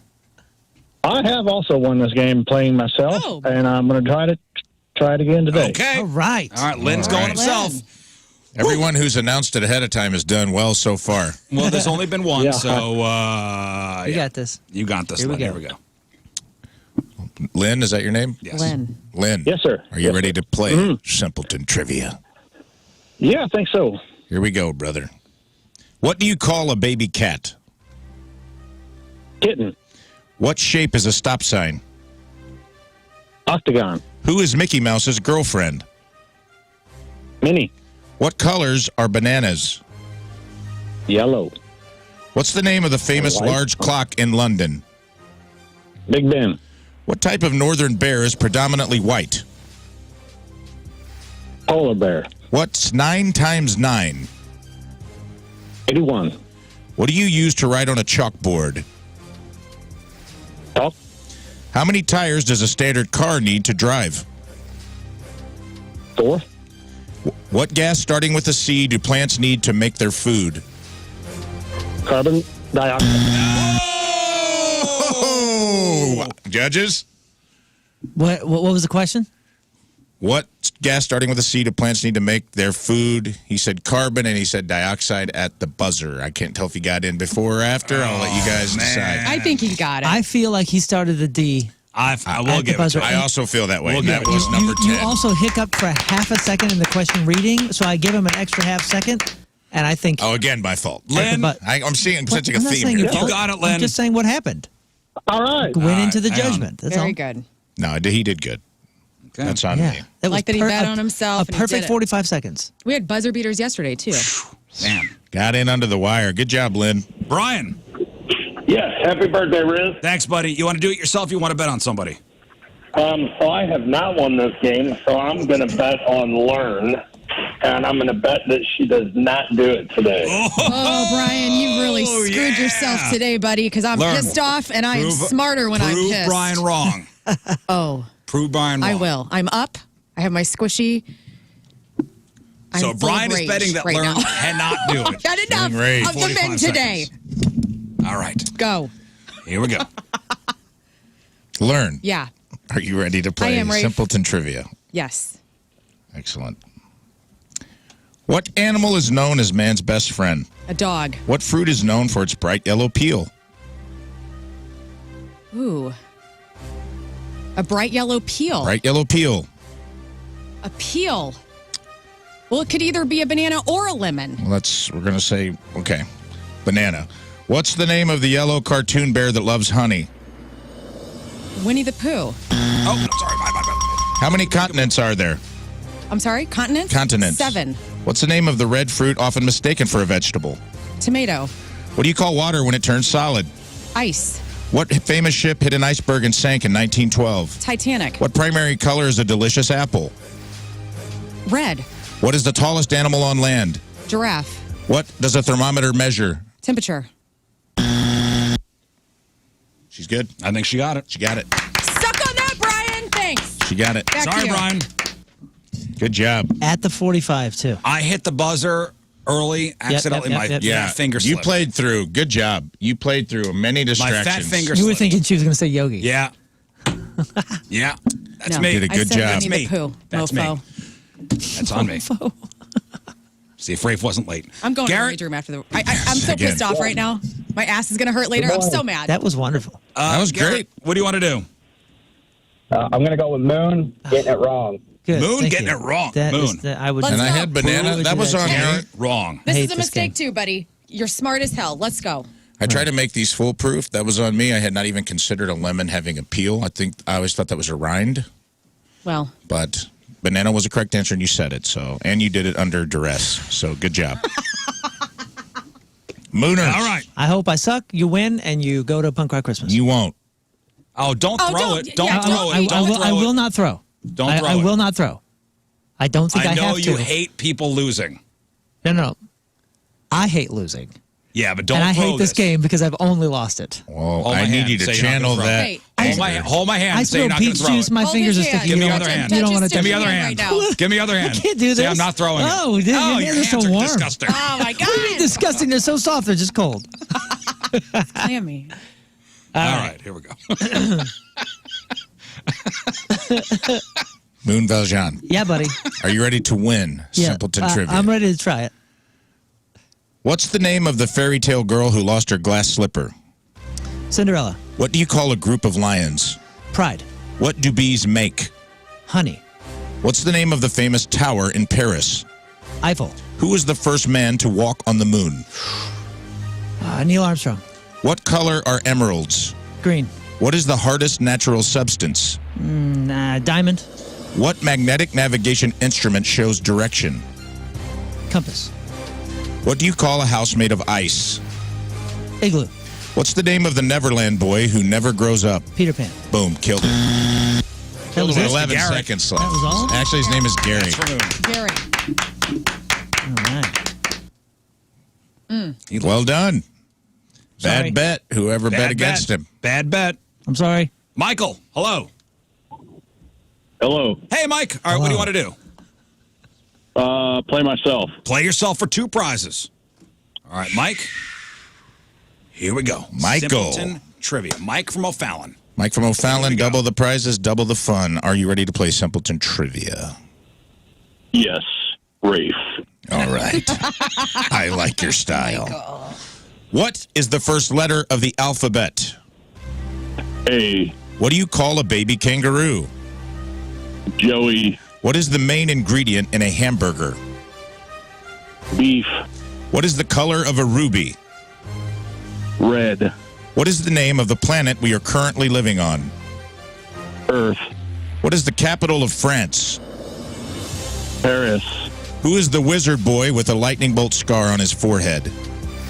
Harry Potter. What ocean is on the west coast of the United States? Pacific. What is the main color of broccoli? Green. What country is the Great Wall in? China. Got it. With 5 seconds Got to it. spare. Calm, cool, and collected. Hang on, Mike. I like your style, brother. Yeah, as long as you stay cool and don't get hung up. I feel like calm is the key. Calm is the key. It's not the questions, it's the timer. Man, I said prunes earlier. Prunes, dog. Not your best. Not my best showing. It's okay. Oh, one more. One more. Hold on. I got do one more? I had 5. I got some backup, so give me a Do sec. one more. If we do one more, it'd be great. Abby's been holding. All right, give me 1 sec here. Abby, you're getting... Lern and Moon, you guys did great. Oh, hey, thanks, man. Thank you. Mike did great. Brian and Len did great. Lynn did great. Justin chose poorly, picking me. As did Brian. I'm a little mad at Brian right now. Man. God, who's the dummy of the day? Gotta make sure I got 10 and I'm not. Who's the dummy of the day? All right. Okay, ready? Hold on. Give me a second. I want to give this the good college try here. All right. Okay. Let's do it. Abby, hello. Good morning. All right, you are the final contestant on Simpleton Trivia. Okay, do you want to do the contest yourself or pick somebody else? I'm going to pick you. You seem like you're ready to redeem yourself. Oh, here we go. Redemption time. Let's go. All right, hang on, Abby. And you're saying I'll do it, right? Yes. Okay, all right. Can you imagine the shame if you go over 2? Oh, I know. Oh, my God. There's so much pressure on me right now. I know, dude. Oh, no. We're all watching. Everybody's watching. Okay. It's going to be bad. You got to get this, man. Hold on 1 second. Yeah. If you don't get this, you kind of have to. I know I have explode? to. You got it. Oh, man. Abby's depending on me. A few last-minute questions are going to be gimmies. Just whoop, layups. No. No gimmies on this show. These were actually the harder ones that I filtered out. Here, touch my hand. Touch my hand. It worked before. Your hands are disgusting. They are. Let me make sure I've got 10. 1, 2, 3, 4, 5, 6, 7, 8, 9, 10. Scott Rizzuto. Yes. Redemption arc. Redemption. This is my redemption song. Okay, there we go. Let us begin. I deserve this. What do you call a baby dog? A puppy. What's the name of the ocean south of Asia and Australia? The Arctic. And, you're done already. The Indian Ocean. Indian Ocean. Sad day, dude. What a day. We should have taken a day off. What a day. Because it came out of my mouth, and it was halfway done. It's too late? It was too late. It's okay. We could have done a correction. Deep Sad breath, day. St. Louis. Deep breath. Sad day in STL. Could have ended on a big win. Somebody played themselves, got 2 sets of tickets. Oh, we went, flew too close to the sun, went for the redemption arc, biffed it on question 2. Somebody wants to bring a junker car to Hubbard, St. Louis with some mallets. We would appreciate that. Question 2, Moon. I'm sorry? Question 2, I blew it. I've done it before, man. I did it on question 1 before. Feel that for a few days. Yeah. It stings. I brought great shame. Oh, you walk around staring at your shoes. Shame. For shame. I'm sorry, Abby. It's the worst. I know. I feel It's terrible. the worst. I feel dumb. Well, we had some winners today. Yeah, but one big loser. This guy. This guy right here. Antarctic Ocean. I was going to say Antarctica, and then I stopped midway, and that was it. It was over. Yeah. Like, I know it's the Indian Ocean. You do. I'm not a dope. Yeah.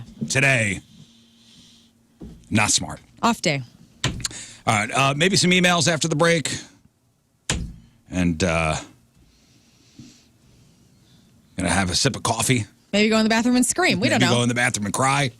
It's 8:30. It's Tuesday. Traffic and weather. Moon coming at you. Traffic is brought to you by Worldwide Technology Raceway. The biggest race of 2024 is Sunday, June 2nd. Time to lock in those NASCAR Cup Series tickets now at www.raceway.com. Right lane closed due to a stalled vehicle 270 westbound at 64. We also have a right lane closed due to a crash 270 northbound just after 44. We also have 2 lanes closed due to debris on the road 70 westbound at Riverview and severe delays 55 northbound between Union and Gasconade. Your point forecast morning sun won't last long as the clouds will increase for a breezy and cool day. High of 47. Right now it's 41 at the Point Studio. Your point forecast is brought to you by CarX Tire and Auto. All right, so to the person who does not live in St. Louis, to the outsider, are we a fun city?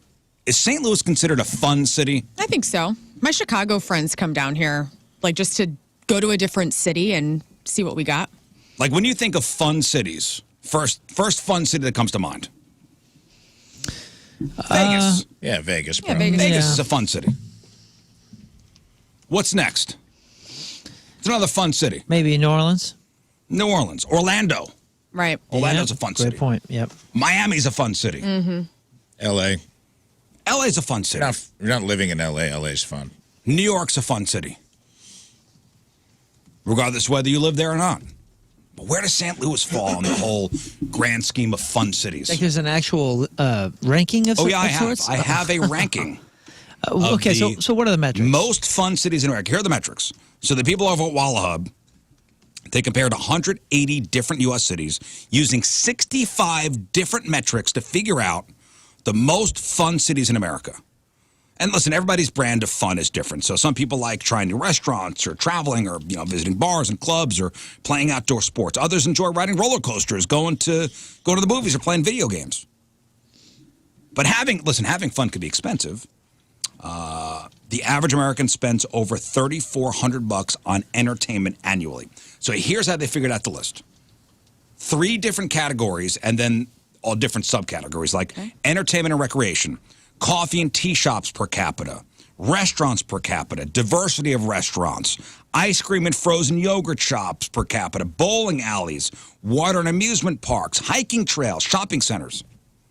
Then they have the nightlife and parties category, bar accessibility, pool halls, legality of public drinking, time of last call, music venues, presence of music festivals, comedy clubs per capita and casinos per capita, and then the cost of things. Average beer price, average food price. They did pizza and burgers. Okay. Movie costs, and then prices for 3-star hotel rooms. When is last call? Is it 1:30? Or was it earlier? 1:30 sounds man, I haven't right. made it to a last call in a long-ass time. It's been a while. So, but some places are like way late. Like 2 a.m., 3 a.m. bars. Are there? Like, I guess it depends on the county. Right. When's last call? Rafe, do you know last call? Depends. There's some people in St. Louis, there's 3 a.m. bars. So there's a certain amount of 3 a.m. liquor license where last call will probably be at 2:30. I think besides that, the standard is 2 a.m. So I would think last call 1:30, 1:45 if you got a real cool, loose bartender. I'm trying to look at the last call is 1:30. But some, let's see, Missouri. We had a 3 a.m. Some bars in St. Louis and Kansas City can sell until 3 a.m. with a special license. Yep, but there's a limited amount. We got it was when the Improv shop got built, I helped set up the bar, and because it was a gay bar called Bad Dog before, we got grandfathered in on their 3 a.m. liquor license. Huh. And it was like highly coveted. But we didn't stay open that late, and I think we ended up giving it up so another bar could have it. In Illinois, there's X amount in the city that they'll allow.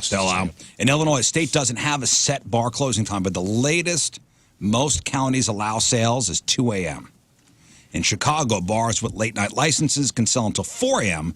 Sunday through Friday and until 5 a.m. Saturday. Yeah.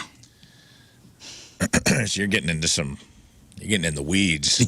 Yeah. At 4 You've been drinking at 4 a.m.? Yeah. Have we ever done a punishment on this show where you have to stay till last call, like at night, and then come in for the show the next morning? I had to stay at Hot Shots for 24 hours. And do the show in a glass the next box. Day? Yeah.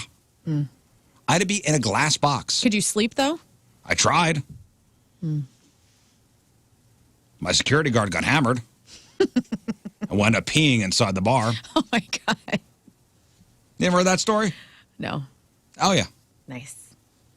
He was supposed to be my security guard that night. And he wound up getting hammered and urinating in the Hot Shots. Happens to the best of us. Good stuff. All right, so most fun cities in America. Congratulations, Las Vegas. Number 1, obviously. Then Orlando, Miami, Atlanta, San Francisco, New Orleans, Austin. Nobody mentioned Austin. Never been. Would like to. Chicago, Honolulu. Oh, yeah, I didn't even think about Hawaii. Honolulu, and then New York. Those are your top 10. Congratulations, St. Louis. We made the top 20. That's good. Congratulations, St. Louis. We made the 13. top 15. Really? 14. Congratulations, St. Louis, number 14. Wow. Number 14, most fun cities in America. Here's the thing, though. We did best in costs. So we were 16th in costs. So it's cheap to party here. Yeah. Relative to other cities. When I heard Wallet Hub, I thought we might crack the top 10 for that reason. This is a lot of free attractions, too. to have fun. Yeah. Yeah. We have the most free attractions of any city. Well, also like good hiking trails, good parks. Yeah, the zoo. I get it. It's free. But also a lot of concert venues, great live music scene here, a lot of bars. So we did well. We're the 14th most fun city. That's not bad. That's pretty good. Most of those things you just mentioned for the reasons are all in Christmas in St. Louis. They're name checked by name in our lyrics, which will be premiering on this show tomorrow, by the way. Oh, really? Oh, yeah? Yeah, number 14, I think is. And I just think that's a great showing. You got to explain. You wrote a Christmas song. Yeah, so Punk Rock Machine, who, we put on Can You Feel the Punk Tonight and Punk Rock Christmas and all that. We did the song on last Wednesday. And it's called Christmas in St. Louis, and it rips. And it will be premiered right here on the Rizzuto Show on The Point. Let's say 8 o'clock tomorrow morning. 8 o'clock tomorrow morning. And hopefully by then it will also be on Spotify and Apple and all that kind of stuff. If you look it up, you might be able to even pre-save it right now and throw it in your playlist. Well, I'll tell you what. It is awesome. With this song, we could maybe get to number 13 on the list of most fun cities. Definitely. It could maybe throw us up a notch. Hey, 14 is great. That's a great show. 14 is great. Out of 180 cities, 14 is wonderful. Yeah. Proud of that, guys. Proud of you. I'm kind of proud of it, too. Proud of y'all. Me too. Hey, as far as jobs go, what job would it be the worst to quit in the middle of? Like in the middle of your job? Control. Air traffic control, yes. And I just read an article that these air traffic control people are so overworked and they're so understaffed, they're falling asleep on the job. Happy flying, everybody. Got to fix it. Okay, yes, air traffic control. Terrible job to quit in the middle of. Hot air balloon pilot. Surgeon, yes. Hot air balloon pilot, yes. Pilot. I'm out. Like you're in the middle of the act of which you're in the middle servicing. of doing what you're doing and you go, F it, I quit. I think it'd be funny to watch like an exotic dancer quit mid-moment. Like, that's not a life or death situation. It's not, but it's awkward as hell. Like it would I'm be trying to really think about awkward. it from my perspective. If I was quitting, like quitting a job where you can't leave, like a cruise ship, just being like, you know what? You're on like 180. What if you're on one of those 1-year cruises for old people? And day 3, you're like, this sucks. I quit. And they're like, cool. I'll be in my cabin. You will be in your cabin for the next 362 days. I mean, it'd be awkward, yeah. Just quitting a job where you're like held captive, like a crab boat out in the middle of the sea or something like that. Yeah. Suck. Yeah, but somebody could step in and take take the job, like take over. If you're a captain of a cruise ship, there's a co-captain. Right. If there's a captain of a plane, there's a co-captain that could take over. If you're a surgeon, I guess there are other surgeons that could take over. Theoretically, yeah. Air traffic control, that's a doozy. Hopefully there's somebody else that could step in, prevent disaster. I'll tell you what's a terrible job to quit in the middle of. If you're in charge of transporting prisoners. Yeah. Specifically a bus. Yep. That'd be a rough one. Just leave the bus on the side of the road. And that's what happened. Oh, come on. Oh, no way. And that's what happened in North Carolina. It happened in North Carolina, but the guy is from Orlando. An Orlando man was arrested after he drove a van full of prison inmates off course and refused to stop while traveling North Carolina. This happened last Tuesday. Deputies got a call to be on the lookout for an inmate transport van traveling on I-40 in Statesville, North Carolina. The caller was the owner of the inmate transport company and reported the driver was off course and refusing to return the van.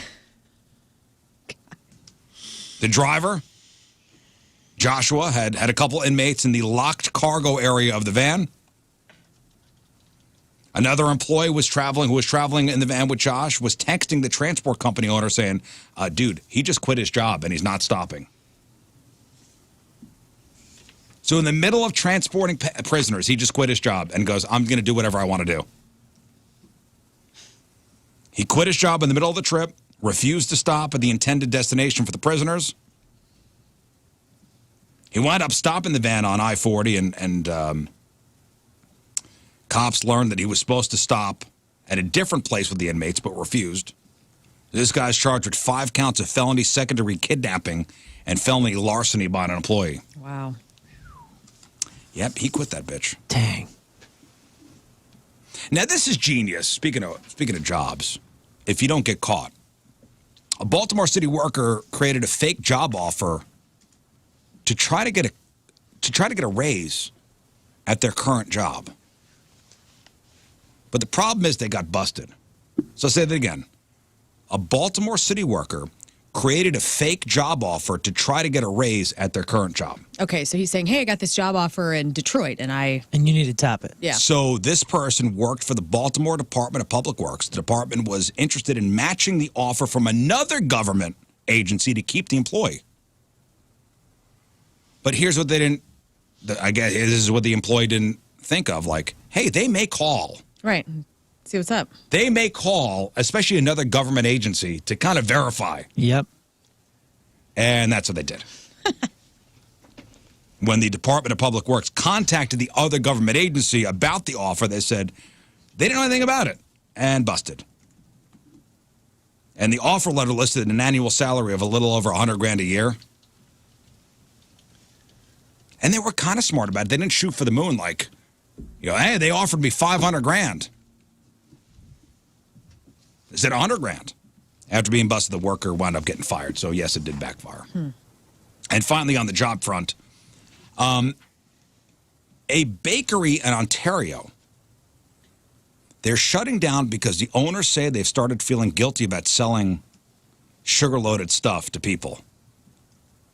After undergoing, I guess they lost all this weight, owned this bakery, and they felt bad about selling sugar to people, so they decided to shut down. Okay. And they've been in business for 12 years. The place is called Chick Boss Cake. They've stopped accepting new orders for baked goods. And they said it all boils down to the fact that we're not passionate about selling and promoting products that are terrible for your health. And the owner says, I don't even recognize the people who started the business that long ago because we've changed so much. And it's a chain of bakeries. They first opened 12 years ago. Husband and wife team, very successful. Chick Boss Cakes has 3 locations, one in St. Thomas, Ontario, one in Woodstock, Ontario, one in Kitchener. Well, that's great. That's great. They don't want to peddle sugary goods to the public. I didn't think that was their problem. I thought that was my problem. And now I'm thinking, if I'm an employee there, I go, you a-holes. Right. What is this? What is this? You've now suddenly got this crisis of conscience, and I'm out of a friggin' job? Yep. Like, here I am getting my ass up every morning. I'm here at 4 a.m. Yep. I'm here at 4 a.m. rolling out dough. Literally. And you decided that you want to sell sugar to fat people?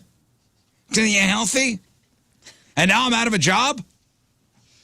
Get the hell out of here. I mean, wait. Merry Christmas. We're shutting down. The owner, former owner, Rebecca Hamilton, said we realized the baked goods we were selling was part of the problem, and I'm closing the business. You think they were shutting down anyway, and this is just virtue signal? Maybe. They were bankrupt, and they're like, we're not doing this because we're out of money. No, we're doing this for moral good of humanity reasons. Yeah. Maybe. Well, they did say business has been difficult in the past year, partly because the owner put the brakes on all the marketing and promotions. She says, I felt so guilty promoting cake and sugar to kids and families. Oh, okay, so maybe it is real. Closing the business ultimately won't stop anybody from indulging in unhealthy things. But she don't want to. But she don't want to be any part of it. Well, and now I'm out of a job. Right. I guess the owner started making healthier changes in her life a couple of years ago after struggling with health, myriad of health problems. And she thought that her health problems, whether it be anxiety, depression, were all caused by diet and lifestyle. She doesn't want to be a part of it. Okay. Hey, to that point, I guess she's right. Yeah. She's right. If you're unhappy, if you're having difficult times, look at your diet, man. Not to be that guy, but I'm gonna try to encourage you to look at yourself, man. It's probably not the world keeping you down. We are privileged folks in this country, and if you're having that much trouble day in, day out, let's start with what you're putting in your body. So maybe this gal, and it sounds, you know what? I'm kind of leaning. I'm not leaning to support her, but hey, if that's what her convictions were leading her to do, didn't want to be a part of that part of the, the machine and what we're doing. All right, I support you. It sucks. It sucks for the employees that didn't have a choice necessarily, but at the same time, you know, if she's convicted in that sense, good on her. Yeah. I don't know, but then now do all the other bakeries around town got to feel like they're doing something bad? She's not saying anything about that. She's saying I'm done. This is a part of the problem. I'm a part of the problem. I'm going to remove myself from this problem. Yeah. Yeah, I do feel bad for the employees. Okay, maybe so, but maybe she takes them to the next business that she starts. Either way, like the employees had a job because of a company that she started and all the work that she put into it. It's her decision if she decides, morally speaking, that she doesn't want to be. Of course, it's ultimately her decision. Yeah, but it still doesn't. It doesn't lessen the suckitude for the people who depend on the job for putting food on their family's tables. She may go somewhere else and start something else that also employs, and maybe even creates more opportunity. I don't know, man. I kind of got her back here. Oh, do you? Yeah, I do. Mm-hmm. Interesting. How's that interesting? It's not. It's not. I just wanted to just see what you'd say. No, people are giving this chick like the owner like kudos for it. I was thinking because I was reading. I read the whole article. I'm like, it doesn't say anything about the people that work for her. Like it's all good for you promoting a healthy lifestyle. Oh, good. Right. Yes, there is an obesity problem, which yes there is. But there's also putting a food on the table problem too. Yes. They say nothing about the employees. That's all I'm getting at. And you're right. I feel bad for the employees. But good for her getting healthy. How about some of your emails? Oh yeah, got some good ones, man. We got some good ones. We're here to help, guys. Rizzuto1057thepoint.com. Hey, fellas, and Lern. Hi. I was listening to the podcast from a few days ago, and during the part where Rizz was talking about seeing his kid's former teacher at a store, that led me to talk about interacting with a checkout employee. When is it okay for the checkout employee to comment on what you are buying? Never. I've had a checkout lady tell me that my frozen pizza was too expensive, and she would never buy a product like that. I've also had a guy at Target ask me if I wanted a protection plan because the alarm clock I was buying is probably going to break in less than a year. Take care, all. Aaron. So you say never okay. Never. Never okay to comment on the produce. Or you're saying never okay to engage in commentary. No, you could engage in pleasantry. That's fine.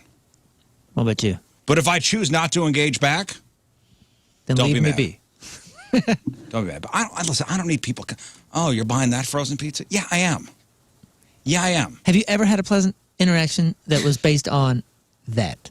Like, okay. Have you ever had a pleasant interaction, period? Have you ever had a pleasant interaction with your life? Handful of times.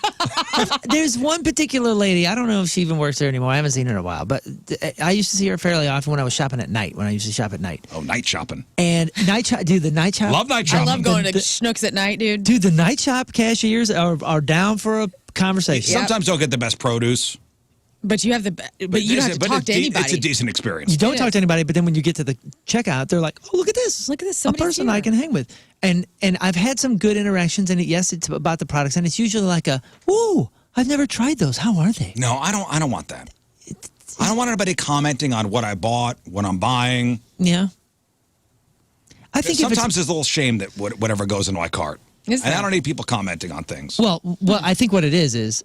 If anybody, even if it's a pleasant thing, even if somebody's like really positive about it, all your mind is going is, oh wow, now they're tallying everything. They really are looking at what I'm buying. Also in my head, they're imagining me eating it, and I hate people watching me eat. So now you're checking out, standing on your 2 feet, and you're envisioning yourself sitting down being watched while you're eating. They're not imagining you eating it. I understand what you're saying. What a narcissistic thing for you to think. You're a crazy person. This person's in the middle of their workday, and they're like, I'm going to pause my imagination for a second and really focus on this guy eating this honeydew. I'm imagining. Yeah, everyone's thinking that, man. I've never looked at anyone in the store. Do you do that? Do you look at people in the store and you're just like, ugh, the guy's going to go ham bone on that? Yeah, I do. I do. You got mental problems, man. I love it. Like if I see like 14 cans of SpaghettiOs in some guy's cart, I'm imagining him on the couch eating a can of cold SpaghettiOs with the lid open, like not taken off all the way. That's, yes, maybe. No, that's an not extreme maybe. circumstance. But if you saw one person buy one can of SpaghettiOs and just throw it in the cart, your brain's probably not going there, right? Yeah, you know, my brain goes, ew, SpaghettiOs. God, I'm so And I afraid. can't believe that person is eating something so disgusting. I don't know if I'm ever going to have you over at my house. I don't know. Just don't. It's better that it's way. just you're going to just It's honestly rip better that way. me to shreds in your brain. Yeah. You know, It's better. I don't get invited. I've been thinking about you guys a lot this past week. I'm like, you know what? Maybe I'll have the guys over like next year, like have a little party at my house, because I like to host. But you're just gonna. I know. I've already thought about what you're gonna think. You have a wonderful home. Yeah, Rafe's been to my house, but You have like, a very cozy, wonderful home. thank you. Did you just appear, or were you invited? Well, I did kind of appear, actually. He did just This was appear. Okay, I was like, wow. the very beginning when we were filming some stuff. I showed up with Josh, too. We had to film at her house. Creepy. No, he was invited. I was there. You had an iced coffee. I was like, do you want an I iced showed up. coffee? It was 3 a.m. With a ladder. Yes. Yeah, Rafe, hello. I just walked in with a ladder and a vest. And it was like, I'm here to make repairs. Well, and I love when he came. I didn't know Rafe at all. This is like before I knew him, and I had Josh and Joey from the video department. Everybody's at my house, and this is maybe the third time I had met Rafe, and I loved how you came into my house because you walked around. You looked at the backyard, like how sturdy is the deck? Like really, I think it's best I don't come over. I know, but I like your wife, and I would love for her Yeah, to she come can invite over. her. Okay, maybe we'll just. I don't know. girls' If night I with feel all if the I see the girls. inside of your house, it's going to be a relationship changer. I just got a vibe. I like what we got going on now. Okay. You guys want to mess with it? You would judge my witch closet. I have a would. whole butler pantry full of witch stuff. I would have a great time, Thank but I you. would leave without saying goodbye. Yeah, and I'd And be if I- upset. Why? It'd be a whole mess. If It'd be I a whole see you thing. got would you be SpaghettiOs upset? at the house, I don't know, man. I'll go, oh. You got other people there? SpaghettiOs. I was mad yesterday when you just mooned it out. No, you weren't. I was. You I were go- proud to be a part of it. I was. All of a sudden, you're gone, and you literally peeled out like a dad that doesn't. I felt like an abandoned child. Oh, get out. Here's why. Get out. It's rude. It's rude. It's not rude. It's rude to stop everybody and be like, okay, everybody, I'm announcing that I'm leaving. It's I was just Let me mad that interrupt you your weren't cold conversations. anymore, and I was. I was so, and I had to wait for Scott because I didn't It's have my rude. fob. That's a Okay. whole thing. Anyway, I'm next. You know what? Let's stay in the grocery store. And funny enough, I've been having dreams lately. Not that I've not had dreams, but I haven't remembered dreams in forever. And like this last month, I've had a few. And one was I was in the grocery store and I was eating things that I hadn't purchased yet because we had talked about that. And I was Yeah. eating a frozen pizza, uncooked. And I was having like all this moral convictions about not paying for it yet because I Yeah. guess we talked about that. Let's stay in the grocery store for the next email. Good morning. Best morning show on earth and Scott. I was at a local store today, and I seen a man eating grapes from several different bags, trying them. So I walked over and I politely asked him what the heck he was doing. He said, making sure the grapes are good. I said, isn't that technically stealing? He said, no. And then I asked him if he minded if I followed him around the store because I'm really interested in how he picks out his steaks. He got highly upset, so I just said, so now you know you're in the wrong, and left the situation and continued to get yelled at by my wife as we continued to shop. It was still worth watching his behavior. Thoughts? Signed, Scott Schnook. I mean, I'm on this guy's side. I'm not going to harass him. I'm But gonna follow somebody around. No. But I'm just saying, I think trying grapes is stealing grapes. I think just one is fine, but then you got to buy the bag that you One got is out fine. of it. We're on the honor system, guys. No. We're on the weight system. You buy them by weight. They don't care if you take one. One to two grapes is fine. When, They don't care if when you Scott take one. Schnook tells me that, then I'll believe it. Well, no matter what, even if I was on the it wasn't okay to eat grapes side, he lost me at his smugness halfway through the Oh yeah. I'm not about. He lost me on the, well, let me follow you around and see how you, wait for this, honey, pick out steaks. Burned him. Showed him. Just outta kidding, here. dude. You're the jerk. Boom, roasted. You had him. And then you took Will it too somebody far. from a grocery store please tell us? If it's okay to try It is grapes. okay. We've had someone We've email had in. somebody email in. We had somebody email in, not about trying grapes, about swapping the grape vines because you might have a bag with some bad ones. Sure. And putting them together. And once the authorities said that was okay, I accept. I How thought that much was would ridiculous. how much would a grape cost if you put it on the scale? You know what? It's a Half a grape cent. here. Right. It's a grape there. Next thing But you not know, everybody is Everywhere, trying. grape. Ron is next thing you chiming know, in. your office take it as space a and you've loss stolen leader. $4 million. Ron is chiming in and says, Lern, you want to buy a bag of grapes that people have touched. newsflash, people have touched all the stuff at a grocery wash store. You gotta rinse that stuff, man. You gotta, I wash my grapes when I get home. Yeah, so so nasty. I do. Do I want somebody that's like a half-eaten grape? No, but if somebody picked a grape out of the bag that I buy, I'm gonna wash them, and it's fine. How many people have fondled your apples? Tons. Honestly, if you're going to touch, We don't talk about that here. if you're going to touch a grape, I'd rather you eat the grape you touched than to touch it and leave it. I don't want you just to pinch a grape and then leave it for me. Yeah, eat that thing, man. Most of us have ice. You just look. You go, well, those are good. Those are not good. I'm just sure that cotton candy grapes, for example. Maybe someone's like, that sounds intriguing. Do I want to spend a bunch of money just to try a cotton candy grape? But this isn't. That's what you have to do. I've had grapes that are more bitter than others. You gotta try. You gotta buy to try.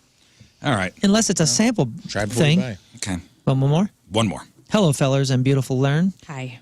Let's talk about toots. I'll be hanging around my sister-in-law, and she'll crop dust me. Maybe toot and say that her butt blew me a kiss. Ew. There was one time I was at my brother's house just watching TV, and sister-in-law walks over to me, bends over, farts in my face. I don't know what is wrong with her. Team Rizz member Laura. Well, I slept on the couch Friday night because I had gas like you wouldn't believe. And again, in our house, we do not fart around each other if we can help it. And I had it was bad, man. And I was on the couch and I felt good. Stinking up the cushions. But I'm also a weirdo for doing that. So I don't know. It's to each their own, I guess. To each their own. You threw yourself on the couch because you had gas? Yeah. And that's how I've always been. Oh, wow. I mean, see, if it were me, I would give my wife the option to go, hey, I got gas. You can either stay here. With you? Hey, I got gas. You can be a part of it and be You can warned. either stay. Why am I moving? Oh, God. I had to get out, dude. It was Oppenheimer. Oh, my gosh. So funny. I saw a thing. Honestly, that's sweet of you. I think that it's okay to have, like, if that's something that bothers you, I guess it's okay. At least if you're having the conversation. I think it's weird to be married for 15, 20 years. And I saw something the other day, and someone was like, if you don't think farts are funny, then you're robbing yourself of joy because you're going through life with the exact same amount of farts. And you're not finding any joy in it whatsoever. And I was like, oh, that's really a poetic. That's an interesting way to put it. Interesting way to put it. Because it's like you're not. I think I read somewhere the average person farts like 7 times a day. So that means like, that's great. But that means that's the average. So that means there's, well, it doesn't always have to. I mean, this is an egregious thing. I don't know that you have to put your butt on someone's shoulder and fire off in their earlobe. What do you that's do? Crazy. What if you do if a sister-in-law? I mean, that's pretty wild. It's one thing for a brother-in-law. I don't know why this makes a difference, but a sister-in-law to come over and do it in your face when you're over there watching football or whatever, that's wild. It's a different type of family, man. Whole bunch of produce people checking in. Oh, good. Oh, please. From various grocery stores. Please. They said, Set as me long as straight. you have intent to buy, 1 or 2 grapes is fine. There you go. And there's been like 5 or 6 that have checked in from various different Walmart, Schnucks, Deerbergs, all check it in. Intent to buy, huh? You've been As long as charged there's with intent intent to to buy. buy. And I don't want to hear from employees. They got no stock in this. I want to hear from people that are selling this stuff. If your name is Deerberg, Schnuck, Straub. Hi, guys. Assistant produce manager at Schnucks. We don't mind 1 or 2 grapes to buy that bag. Okay. There you go. Assistant manager at grocery store. We absolutely allow you to try grapes if you're intending to purchase. Worked at a grocery store for 10 years. No one cares if you try a grape or a handful of grapes. Honor system, the way to go here. No one cares. Okay. I still feel weird. I still feel like it's technically stealing. Well, that's more grapes for me to steal then. I don't want. I mean, hey, when you intend to stand buy. at those pearly gates, how many grapes will you have on your soul? None. Because I'm not eating fruit, by the way, that's not washed. That's I my do thing. eat it sometimes when it's not washed. I'm not eating fruit. I'm not doing it. I'm not doing. I'm the voice for the voiceless. The ones who want to go to Schnucks and try a grape or 2 with intent to buy. Have Rizz's grapes. Let's take a break.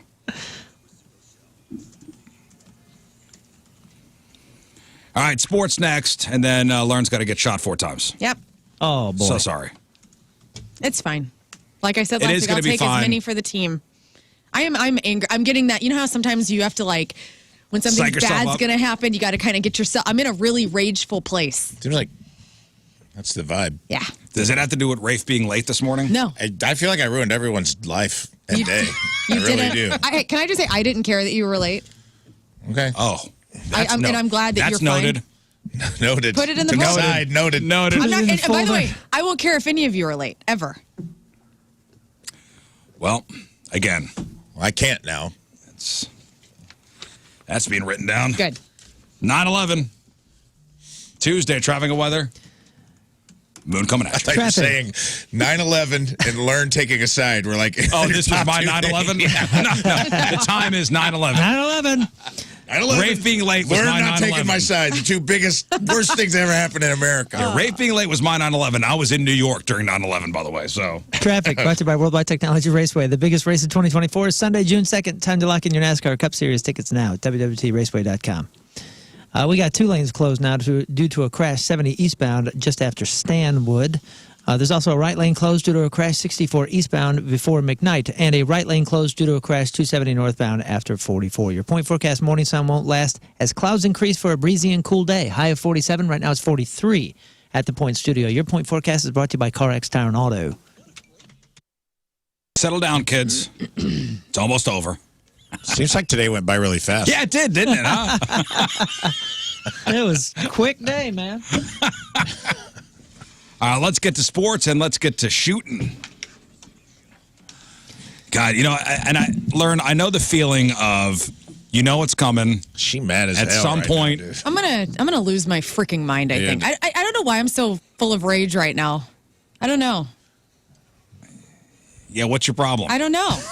I just don't. I'm like sick of getting shot. What's your problem? I'm bitching. I'm being a little baby and I'm bitching You about want to it. go to my kickboxing class with me later? Yes. You going to kickboxing? Yeah. All right. I got to do this. I got to get a new crown on my tooth after the show. Everything's coming up, Lern. Yeah, indeed. All right, Moon, what do you got? Sports presented by DraftKings is a casino queen. Think you know football? Bet on it at DraftKings is a casino queen sportbook. During the 2-1 Blues overtime win over the Golden Knights at T-Mobile Arena, Bennington made 34 saves to lead St. Louis past the defending Stanley Cup champs. Toropchenko scored in the first period to support Bennington's effort. He was amazing. There's no question why the Blues were able to secure a win over the top team in the Western Conference. It was all Bennington. Buchnevich scored the game-winning goal 38 seconds into overtime to lift St. Louis to the win. Retired Cardinals catcher and franchise icon Yadier Molina will reunite with the organization this coming season, but won't have a full-time coaching position. Cardinals will afford him the flexibility to tend to family obligations and still have a role with the club. We knew that already because Benji told us. Inside info? Well, we asked Benji straight out, right? Like, hey, what's he doing? And he said this exact thing. Well, I'm going to say, he actually did, confirm it and said that in, quote, some capacity he'll be here in 2024. Quote, it will not be an everyday role. I think the reason he's not joining our staff is specifically because he needs and wants to spend time in Puerto Rico with his family. Well, and a lot of these older players, like the retired ones, they don't want to take full-time coaching positions. Like, that's why Matt Holliday, remember he was supposed to be the bench coach. He took the job. He took the job, and then he realized, hey, man, I don't want to do this. I just retired. I just got some time off. It's a long season. I think they need time to process that transition, too. Not being a player. Yeah. Yeah. I think Yachty needs a couple years to be like, I'm not a player anymore. Yeah. He probably needs to be removed from it enough to where he's like, I'm not managing anyone I played with.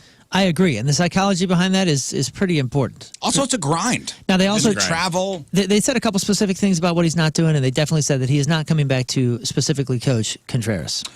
Well, also, these guys like to put on the uniform. They go to spring training. They're a big deal for a couple weeks, and then they go home.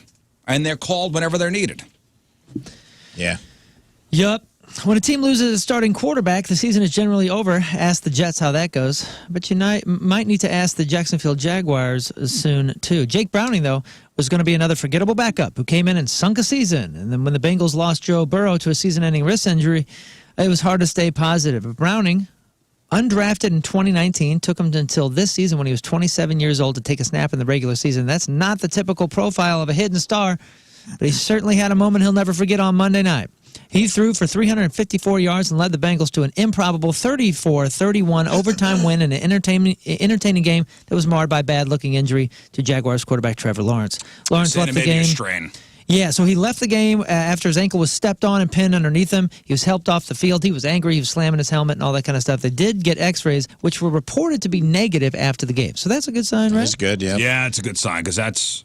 Listen, if the Jaguars would have won, dude. If the Jaguars would have won, they would have been in first place in the tied South. anyway. Yeah. Oh, I thought you meant for the AFC. They would have been 9-3, they're which solid, would have been dude. number 1 seed. They're solid. Now they're one of my most consistent picks. Now everything's now with him possibly hurt. Anything can happen. You know what was interesting about that dude for the Bengals was that, and this is cool, they were saying, and I looked it up during the game, he took the money. He was making like league minimum. He wasn't making a lot of money. And he took a lot of his money and he invested it in the offseason, and he got coaches to make him faster. He had a quarterback coach come in to teach him to make his reads faster. He like invested his money in himself in training, that extra training that he didn't need. He'd probably never getting on the field with Joe Burrow. He's been in the league for 7 years. And every year he's consistently reinvested his money in hiring personal coaches to make him, to watch his snap release, make him a better thrower, make him get through his progressions faster. And it showed last night. It was cool. Well, everybody had picked the Jaguars. Everybody. From our team to the fast lane. So we won by 4. All right. Officially. And we won yesterday. Even though you're getting shot 4 times. Thank you. You're welcome. Because you did good enough. And you didn't do bad. I mean, it came down to the tiebreaker. Right. And it was a very high-scoring game. You did better than 3 of the fast lane teammates. I know. What was did you pick a low score? No, I don't even know what I did. I mean, the score was like, 31 to 34? Crazy. 4 to 31. Crazy. I mean, if they take the cumulative. Or 65 points.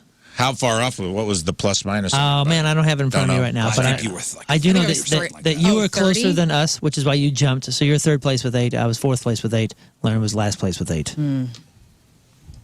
Well, so it's time. Let's get to it. It's time. It's somebody, time, somebody Lern. film it. I got it. Rafe's going to be on camera. I'm going to be on the board here. You need moral support? You want me to stay over here? All right. She's so mad right now, dude. You got four shots coming your way. That's your 4th loss of the season. It's all good. Don't try to make yourself. Hey, Lern, it's going to go quick. Shut up. You shut up. Just don't move. I'm not just so seen. All right, Moon is in position.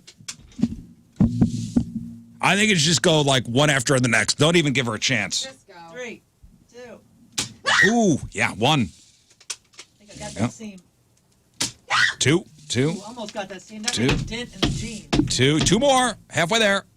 3. Ooh, boy, that came back to me. Whoa. Missed the seam. I apologize. 1 more. That was high.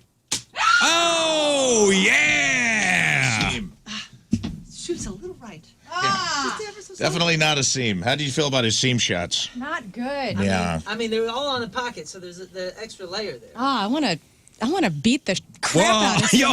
They weren't all on the pocket. That one was high and left. No, it was in That one went you real did high good. butt. Oh, You did good, champ. Way to go. Good job. Punishment like a man. Hey. this Nicely is equal done. rights. Thank you. All right, let's take a break. You know what? We're going to cleanse the palate, and after the break, Lern will give us today's headline goo. Great. Okay? In Scott's absence, I think it'll make us all feel better. You know what? I feel like a decompression happening. Maybe I like pain. I don't know. Whoa. You want me to burn you with cigarettes? Yeah. After the show. Give me your I palm. think someone's ordering that paddle from a couple weeks ago from last Monday. All right, 9:29, Tuesday, one final look at your traffic and weather. Moon coming at Traffic you. is brought to you by Worldwide Technology Raceway. The biggest race of 2024 is Sunday, June 2nd. Time to lock in your NASCAR Cup Series tickets now. WWTRaceway.com. We got a right lane closed due to a crash 270 northbound after 44. There's also 2 lanes closed due to a crash 70 eastbound after Stanwood, and a right lane closed due to a crash 70 eastbound at Woodland Avenue. Your point forecast: morning sun won't last as clouds increase for a breezy and cool day. High of 57. Right now it's 54 at the Point Studio. Your point forecast is brought to you by CarX Tire and Auto. Me too. I'm ready to laugh. Great. How's your tush feeling? It feels good. Yeah, see, the sting goes away in like 5 minutes. It does. And I just, sometimes you need, I don't know what this means for me, but sometimes when you're in a bad mood, sometimes you just need to like get shot in the ass by something. I don't know. I really do feel like do not subscribe. not as crazy. Make you feel alive. Yeah. Like, I feel alive, guys. I don't know what that means. Let's go steal something. All right. Guys, you want to go steal a car? Let's do it. Let's go steal a car. We'll laugh. Lern's going to tell some jokes, and we'll go steal a car. Sounds great. Sounds great. Sounds great. It'll fix It's that all my rush. problems. Yeah. Crime-a-thon. All right, Lern, let's do it. What's going on in the news today? All right, learn today's headline goo. Guys, Robert De Niro and Donald Trump are feuding. The situation is worse than Israel and Gaza, but not as bad as Hall & Oates. Performing CPR to the beat of Taylor Swift's You're Losing Me can save someone's life. Of course, once they wake up to a Taylor Swift song, they'll think they've died and gone straight to hell. Oh, man. Congratulations to 78-year-old legend Brenda Lee, whose classic song, Rockin' Around the Christmas Tree, just went to #1 for the first time. She will be murdered by Swifties by the end of the week. Double down on the Swifty burns. Guys, Nick Cannon spends $200,000 a year at Disney. Dude, a 12-pack of condoms would have been so much cheaper. Am I right? On this day in 1976, Buffalo Bills star O.J. Simpson rushed for 203 yards. And to get it done, he only had to stab 8 players. Late rim. Machine got stuck. The wife of the Ukraine intelligence chief was poisoned. The suspect is described as a male, 5'10", and named Vladimir Putin. Soviet burn. Yeah. Scientists discovered a continent that went missing 155 million years ago. And yes, it was under the passenger seat of your car. I like that one. I like that one. That was a good joke. That's a good joke. Thank you. What about this? Oxford Dictionary's word of the year is Rizz. What? Right now, boomers everywhere are going, why the word of the year and the brand of crackers is this? Great act out. Man, you're crushing it. Thank you. And finally, guys, a quiz. I love quizzes. All right. During his final Las Vegas residency show, Usher was overcome with A, sadness, B, appreciation, or C, herpes. Ooh. Huh. Show me herpes. You're absolutely correct. All right. Thank you. Thank you, Lern, for Crowd work. leaving us with some laughter. One final break. We'll come back, wrap her up. Man, what an eventful day, huh? Yeah, quite the adventure. Whoa. From start to finish. What an adventure. Really flew by. It did. Well, thanks for being here, Rafe. And No you guys problem. listening in Yeah. Radio Land there. Today's podcast is titled Will you be joining us today? Yes. Yeah, I had a Oh, feeling boy. it might be something like that. Is that the first time the podcast has been called Could that? it be Rafe? I don't Will you think be so. joining us today? Well, I just like leaving it as a mystery. Okay. Yeah. All right. Make sure the question mark. Will you be joining us? Oh, the today? question mark Okay, is good. there. Rafe, are you going Prominent. to go back and listen to the first? I'm kind of curious how eviscerated I got in that first 35, 40 minutes. I was a little upset. You know what I will say? Rizz is a different man. He's a different man. I think you're showing some growth and some restraint. I mean, he Are was. you mad that I didn't? No, not at I all. was not. No. I was pretty upset. I mean, Oh, you were hot, but you didn't throw anything at him, and that's no. an improvement. Thanks. We're growing. We're growing as a person. No, man, it was good. You should listen to it. All right. I feel like I probably shouldn't. I wouldn't. You would suggest him not listening to it? I don't know. What's it's different times. Oh my God. It's in the past. What's in the past, we'll just leave in the past. All right. Anything else, guys? Punk Rock Christmas Saturday? Yeah, Punk Rock Christmas. And tomorrow on this show, 8 a.m., we will be premiering Christmas in St. Louis from the Punk Rock Machine. It's fun. New holiday song. It's fun. Set to take over for awesome. Mariah Carey. Yep. Mariah who?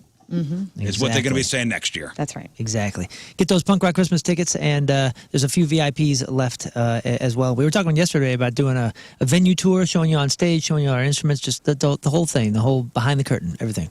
It'll be fun. That's fun. All right. Good.